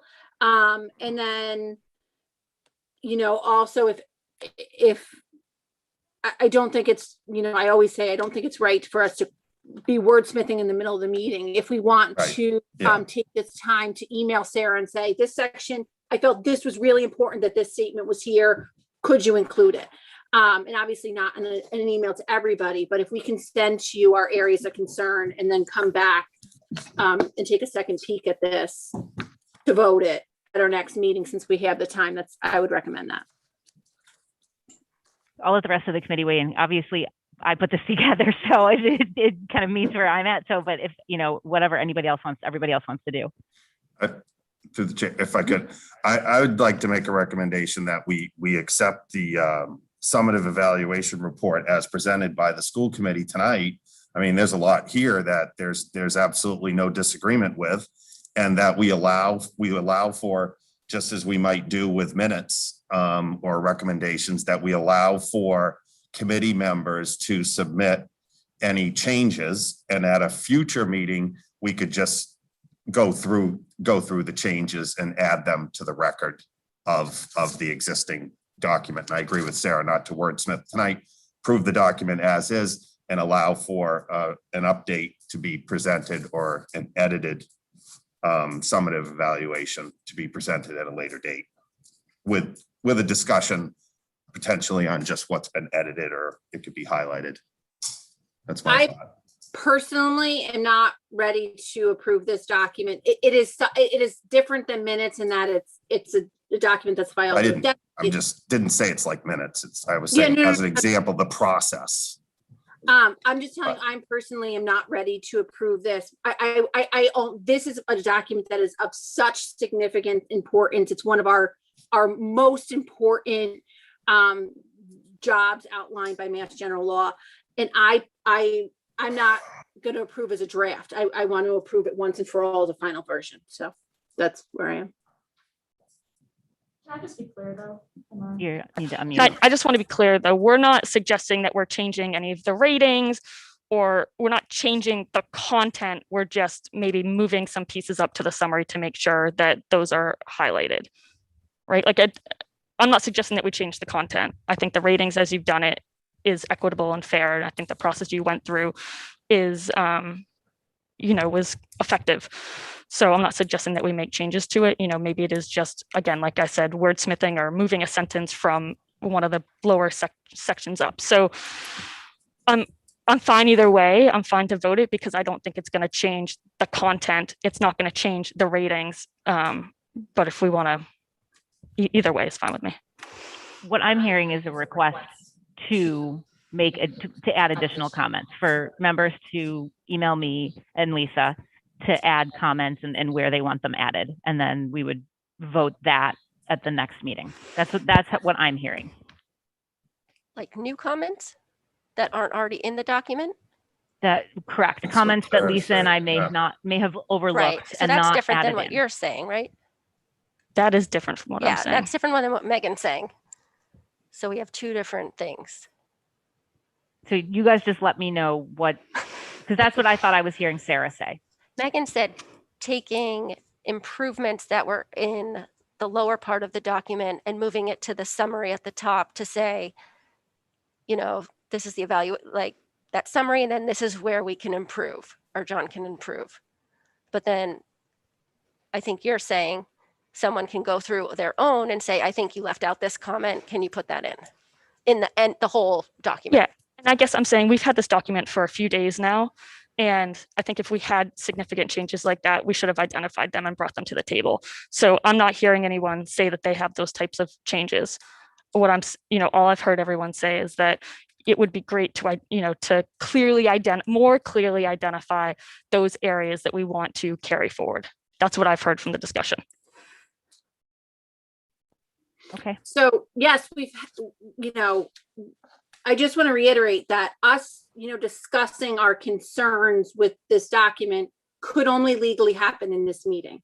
So there wasn't a time, a day, 5 minutes before. There was no other time than in this meeting to discuss our concerns about this document legally. So what I'm saying is, I don't feel that the comments in this are reflective of all the areas of areas of growth that were identified. I would like to see each area of comments take pieces from our individual reports. This isn't a second bite at the apple for us to do our individual reports. Those are done. But this is, I am telling you, I don't feel this document is reflective of, what I am hearing people say that they feel there needs to be, as is typical in this evaluation process. I outlined areas that we want to see improvement. That is missing from this, a clear statement of that. I would like to see that added before I'm willing to say that this is reflective of everything.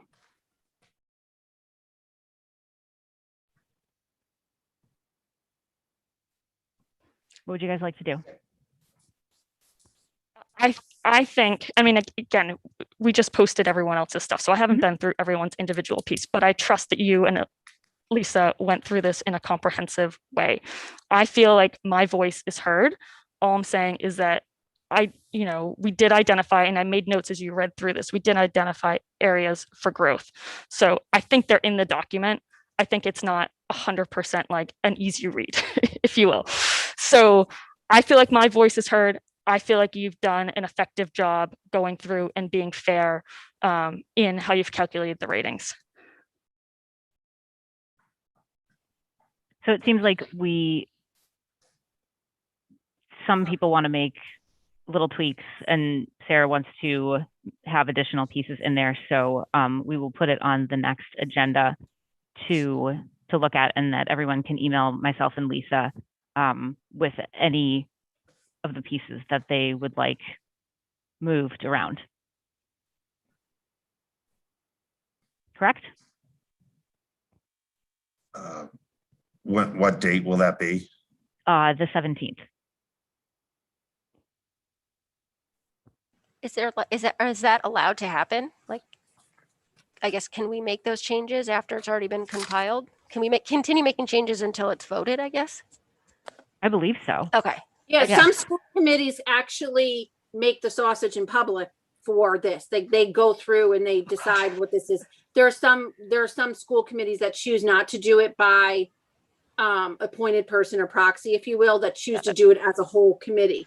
We did not choose to do that, Right. but that doesn't mean that we can't do this. It's not Keep final. going with it. Okay. Once we approve it, once we vote to approve it, it's final. Right.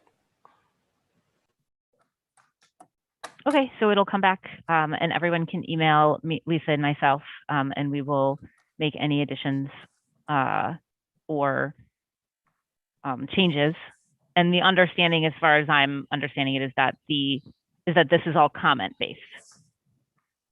Right. No ratings are going to change, just the Right. comments. Okay.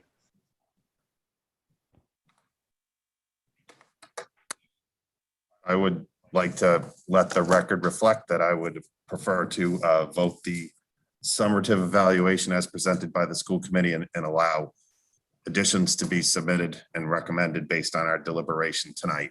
But if Are you it's not the making a motion, David? No, wanna I make- just want the minutes to reflect. I mean, because you can make a motion to vote it, to approve No, it. I'm fine. It seems like the majority of the committee wants to go, and I want the record to reflect that I'm in favor of approving the recommendation. And I think, this legal idea is, we weren't saying deliberate on his evaluation. If something in that evaluation where I had been misquoted, because I certainly know what I wrote and I know what pieces of my summary were extracted, they jumped right out. In fact, I was quoted in one section.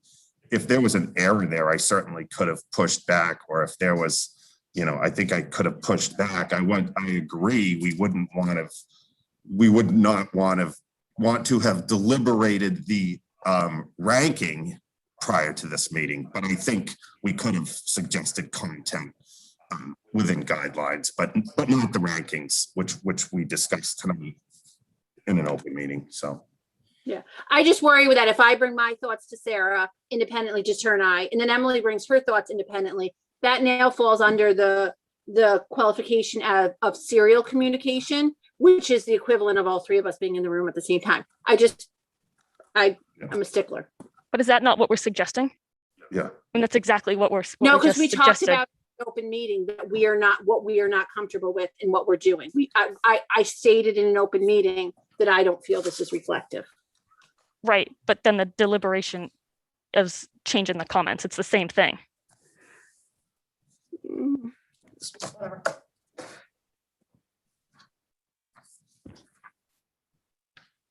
All right. I mean, I guess I would obviously go along with David. I would have liked to have this wrapped up tonight, but if it's the will of the committee, we will put it on for next meeting. And if I could, since are we moving on to the next agenda topic? If I could make one more statement related to it. So I'd just like to read the last couple sentences from my summative evaluation. Additionally, throughout the challenging year that we faced with COVID-19, Dr. Bucky has maintained a sense of humor. He has been active in the community, remained open, honest, transparent in his communications, and he has built relationships that have created trust in his leadership. I look forward to working with you, Dr. Bucky, and your leadership team and the staff in the coming year to support the educational needs of our students. Thank you very much. Thanks, David. All right, are there any subcommittee or liaison updates this evening? Go ahead, Emily. So I have just some METCO related updates. And again, I'm gonna welcome Deandra Williams. Everyone stole my thunder before, but no, it's okay. So we're so happy that she's here and is working with us. And she jumped right into our Equity Network workshop on Tuesday of this week and was super involved. And we are in this workshop with multiple different districts, and she was right in there commenting and sharing her opinion, which was awesome because a lot of us don't do that because it's very intimidating. So it was great to see her in that position and what she is capable of. So our Equity Network, we just had our last workshop with the RIDES program for this school year, and we'll continue to work over the summer. And then in the fall, we have 2 more workshops and meetings. I mean, this group will continue after we're done with our program, but the cycle that we are currently doing is creating a DEI mission statement for the district, and we're in the process of coming up with that. And we are also the administrators in that group, we're going to be doing an equity-minded leadership training for K through 12 administrators. We're doing that this summer as a group. And I just wanted to mention some of the initiatives that are happening in the district that are going to start over the summer and then continue into next year, which is very exciting. The high school is going to have some professional development in their English department to look at the literature and try to come at it from a different lens. And so they will be working with a local person this summer doing that. And then for the elementary schools, there is a book that one of our educators partners created. It's called Dots, Lines, and Curves, and it's about the power of connectedness and inclusion.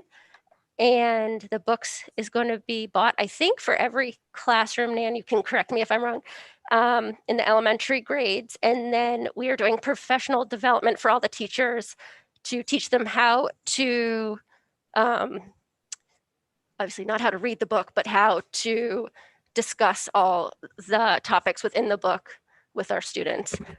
And so those are just the few things that are starting and happening. And we just keep moving forward, and it's very exciting. Thanks, Emily. Megan? Well, it's hard to follow that because there's a lot of great work going on. No, thanks, Emily. I mean, there's just a lot of great stuff going. So thank you for keeping us up to date on all the initiatives there. Mine's just really quick for CPAC. I've talked a lot about the Unsung Heroes event. This time it's virtual, and the PDFs will be available or going up distributed online. Not sure what the right word is, but next week. So just finishing up all the bells and whistles on it. So keep your eyes out for emails and notifications on that so you can read through. I think there were 40 something nominations, of all the great work that's going on in our schools and our community. Great, thank you. Oh, Sarah? So as I mentioned, we had an extra facilities meeting this week. We are making really great progress on getting a facilities very detailed strategic plan ready, which was one of our goals. We've contacted partners that we want, to have a voice in this, and they've come to our meetings, which is great. There will be more coming, to our next meeting. We have outlined that right now, just with the bare minimum of what is recommended to us through that assessment, which doesn't include new initiatives like sustainability and things like that, that we're looking at a number that is not at all in line with anything we've ever received in the past. So there was talk about that, no one wants to spring this on the town, that we want to bring bring Jason to one of our next meetings so that he is aware that this is our facilities plan, and we're looking at, next year needing significant financial support from the town in, in the $1 million range, not in the $100,000 range. So again, the earlier we have these conversations, the earlier we identify these needs, the better. So we were just going to invite them to the table. And, that is the update on that. We'll be having another meeting in less than 2 weeks, a week and a half, I believe, a week from Monday. And I'm excited. More people have been coming to those. It used to be like, the boring meeting to go to, but more people are coming, which is nice. Great. Thanks, Sarah. All right. That moves us on to the building project update. David, I think you've got the ability to share, right? I do. So first photo, pretty straightforward. Everybody see that? So just 3 photos. So this is the work that's going on in the entryway and bus entryway and turnaround. You can see the center work there. There's an old telephone pole that's going to be removed, and the concrete has been poured to put in place the granite curbings, and you can see the translucent panels on the gymnasium. You just stopped share. Is that it? I know. Okay. I bring up another photo. I don't have it in slide format. I really like this one. This gives you an idea of the, sorry. All right, share again. There we go. So this is the first section where Exquisite has started working on the rear playground, and the areas that you see here are closest to the building and adjacent to the building. So it's going to be the hard surfaces and playground surfaces. At the furthest end, there'll be a basketball court. And as you come closer in the picture where the Bobcat is, that's where some of the poured in place playground areas will be. And then right in the forefront of the photo, not quite in the picture, is where the organic garden will be, and some of the outdoor spaces. So the hard spaces. And then the area that you see behind, they've been trucking, as everybody knows, we did a lot of blasting and crushed a lot of our own stone on site, and we're able to reuse the materials. And so now they're starting to truck off materials that aren't needed on site. And those areas that you see unfinished is where the grass playing field will be. And I have one last photo. Good. Everybody see that? Okay. Well, I have to share. I got it. It's like muting. And here is the much discussed view of a classroom, and everyone can see the flooring that's been put in place, and gives you an idea of what the interior look will be. And you can sort of see as well, when you enter in the doorway, there's the wall there, which is a pass-through shared closet space where each teacher between classrooms will have a shared storage space and an additional pass-through area right there. You can see some of that coming together, and it's really exciting to see the flooring go down. So once they completed the mock-up, which was very technical to get the circles in first and the rest of the flooring, I think we've completed close to 12 classrooms. There's paper down on the flooring, and the millwork is starting to go in the classroom. So it's really exciting. So then I will, and in talking earlier, Emily was asking, when could potentially the committee get in the building and have another tour. So I'll I'll throw out a few dates because normally, everybody can't make one date. So I'll work with Gilbane in left field and set up a couple of dates. They usually do happen at 3:30 in the afternoon when the construction work is slowed down. So I'll throw out a couple of dates and people can just sign up for some tours in the coming weeks. Wonderful. Thanks, David. All right, that moves us on to closing business. Any new business? Sarah. So a little bit earlier in the meeting, Sarah Gold, you referenced the reopening committee. So I have some questions. To my knowledge, there's been no formal updated notes or minutes since February for that. And I think that's about the same time that we decided as a committee to add a second member, so that we could get a little more continual feedback the same way we do about our subcommittees and liaisons of what's going on.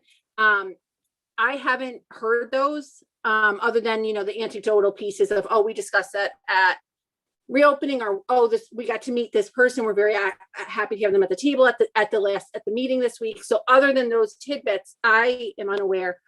And I'm wondering what I'd like to see a clear outline of what the end game is for reopening. We are reopened.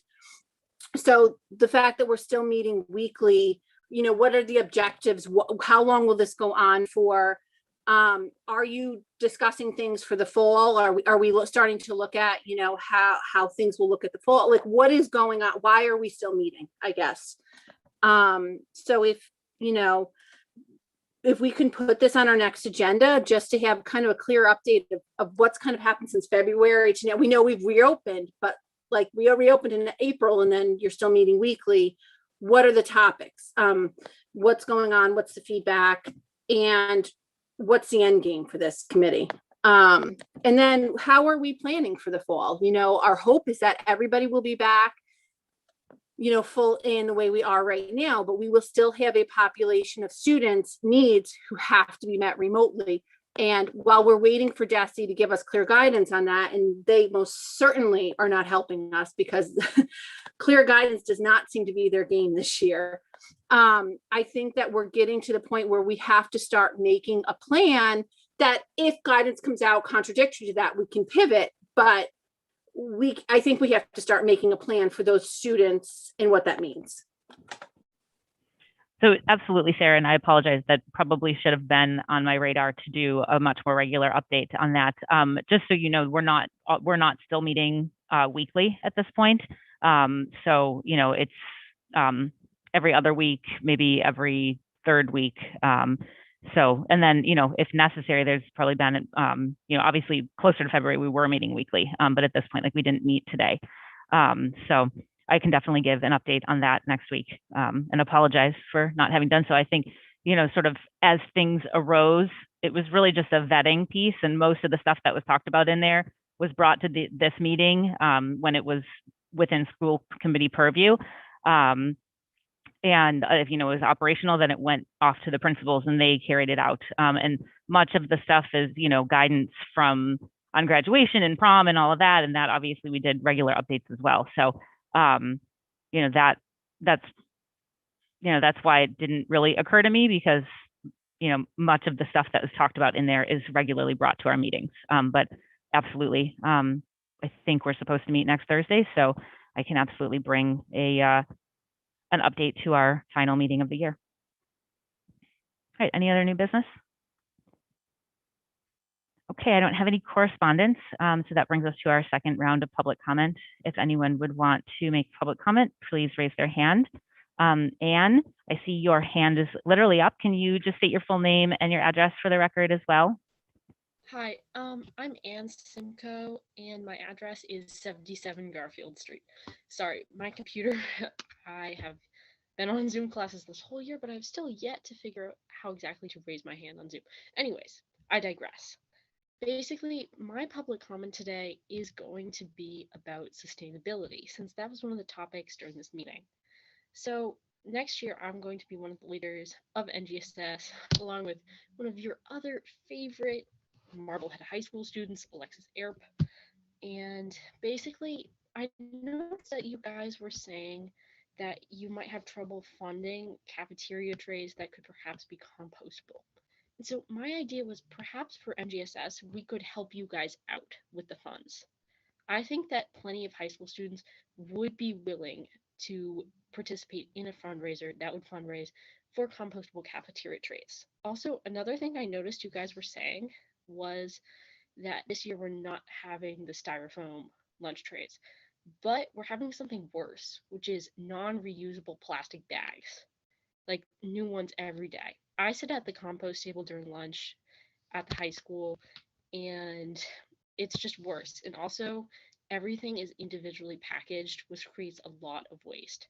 So I think that that would be another thing if you guys want to continue doing the takeaway lunches that you guys should work on is how to better package the go away meals. Also, another thing I'd like to say is for the busing programs, I mean, personally, I think it was a good idea, and I've heard that, like, it's a really good idea, and I've heard that other people have been pushing for this for years. And I'd like to thank Sarah Fox for just, I feel like she's been really keeping it real with us, well, as the few watchers, because I feel like you guys as the school committee have been just like making me trust you on blind faith. Like you guys are saying, we're trying the best we can. You should just trust me. But it just doesn't feel like you're being very transparent. So I'd like to thank Sarah Fox for really being more transparent. And I think for the busing, you guys, it doesn't seem like you have made a lot of progress. Anyway, but I'm excited for what will happen soon. Thank you. Thank you, Anne, and congratulations on your leadership role along with Alexis. All right, I have Catherine Martin up first. Good evening, Catherine Martin, 29 West Shore Drive. Just quick, congratulations to Donna Zaski and Leanne Fairbanks on their retirement. Both of them showed myself and both my girls such kindness when they were at Bell, and they were just both like phenomenal educators. And I just want to congratulate them, and I hope they both enjoy their retirement because I know they both have many activities they enjoy doing outside of school. But last week I had given public comment and I had asked for the look ahead for the planning for success. And I just wanted to come on tonight to follow up with that to see if, we can expect that sometime soon. And just to reiterate what I asked for last week is I'd really like to see a high level overview of the timetable of deliverables from that committee, how that translates to the beginning of the strategic plan, and how we think we can start having budget tie-ins to that and apply that to a calendar graphically, put on the screen so those of us in the community can start to understand how we can look forward to this funding. We just went through the superintendent's evaluation. Big things coming up in it are about the budget, but the budget can't be supposedly created until we've done this strategic planning initiative. So kind of just building on that same, philosophy as the last student who just spoke, we're kind of going on blind trust that this is going to happen. But, I read the last line of your assessment for Dr. Bucky, and it says, Dr. Bucky has noted that the planning for success process will help develop a shared vision that will propel the district forward in several key areas: curriculum, assessment, technology, the budget, and professional development. I want to understand the timeline and benchmarks for these things. And I don't think I'm the only person who does. We've all been waiting for this. So if at the next meeting we can have this look ahead or some sort of presentation that brings us forward so we all understand this process and how we are going to create these goals, how we're going to fund these goals, and how we're going to get it done prior to budget season through the summer would be great. And I thank you all for tonight. Thank you, Katie. I believe the full group is meeting again for the first time as a full group next week. So that will absolutely come onto our agenda for the 17th. All right, I've got Scott Solberg up next. Okay, thank you. I'm on the phone tonight. So thank you. And Catherine, there's just so much great work going on with the planning for success. I think there's a lot of meetings going on in the next week to start kind of crafting that. I just also just welcome Deandra with our Metco. Just it's so exciting, and had a chance to meet with her and listen to her. Just very eloquent and just ready to get moving with our whole Metco process and helping all of us in Marblehead around these issues. And so, Deandra, thank you. And just really excited, obviously, about superintendent evaluation. I think there's so many things you've done that have just been exceptional given the crisis, and some leaders rise in crises, and you've certainly been a great voice. And I think what Megan indicated, the communication and keeping that going has been fantastic. So just wanted to echo all of the great things that are going on, and really thank you so much, John, for being part of our community, and thank you for Deandra. I'm so excited to see what's happening in the future here. Thank you, Scott. Abby Brack-Lewis, I've got you next. Thanks. Abby Brack-Lewis, 4 Park Lane. I am the co-president of the Bell Coffin Evelyn PTO. I wanted to say that we were overwhelmed by the incredible support we received for this year's fun run. Thank you to everyone in the Marblehead school community for helping us make this event such a huge success. Our student runners exceeded our fundraising goal, and we're so grateful to all of the families who donated. I just wanted to make a point of clarification regarding the donated funds and what they will be used for. Our donations will go directly towards supporting students and teachers at the new Brown School during the 21-22 school year. We intend to make a gift to the new Brown School, and we will officially vote on that gift at our PTO meeting next Tuesday night, June 8th at 7 p.m. For those interested in joining that meeting, we will post our Zoom details on our website, bellcoffinpto.org. Thank you. Thank you, Abby. Jess Benedetto.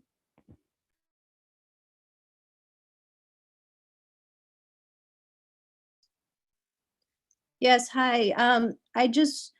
I wanted to comment that I'm very glad to hear that the school committee and the superintendent are both in support of expanding busing. I have heard this numerous times, but I'd like to hear less talk and more action. I'd like a motion to be made by the school committee that the district will support and fund a bus for students who do not have a safe walking route to school, specifically to support and fund a bus for students who otherwise would have to walk on a primary road without any sidewalks. This is defined as hazard busing as defined by DESE. Our current busing policy states this is under the discretion of the superintendent. If you, John, won't specifically take a stand on the safety issue, then you all as the school committee should revise our current bus transportation policy. This was discussed in September at the policy subcommittee with you, John, Sarah Gold, and Emily. I have not heard of any progress being made in revising this policy, and I'm really glad that we're doing the bus pilot for this upcoming year, but it's still a little bit unclear to me exactly who is eligible for the bus and who might be eligible moving forward after this busing pilot happens for the year. Thank you, Jess. All right, I don't have anybody else's hand raised. Deandra, I just want to make sure you had lowered your hand and that I didn't do that. Okay, Deandra's got her hand back up. Go ahead, Deandra. I'm sorry, I had it. Sorry, I had it down because I didn't know if you had recorded it or not. Okay, so my question, well, actually my comment rather, goes back to the survey. So I have the privilege and pleasure of hearing the young lady speak, and I myself was very blown away, and as I complimented them on that, they sound very much so like social sciences researchers. So I'm excited about that.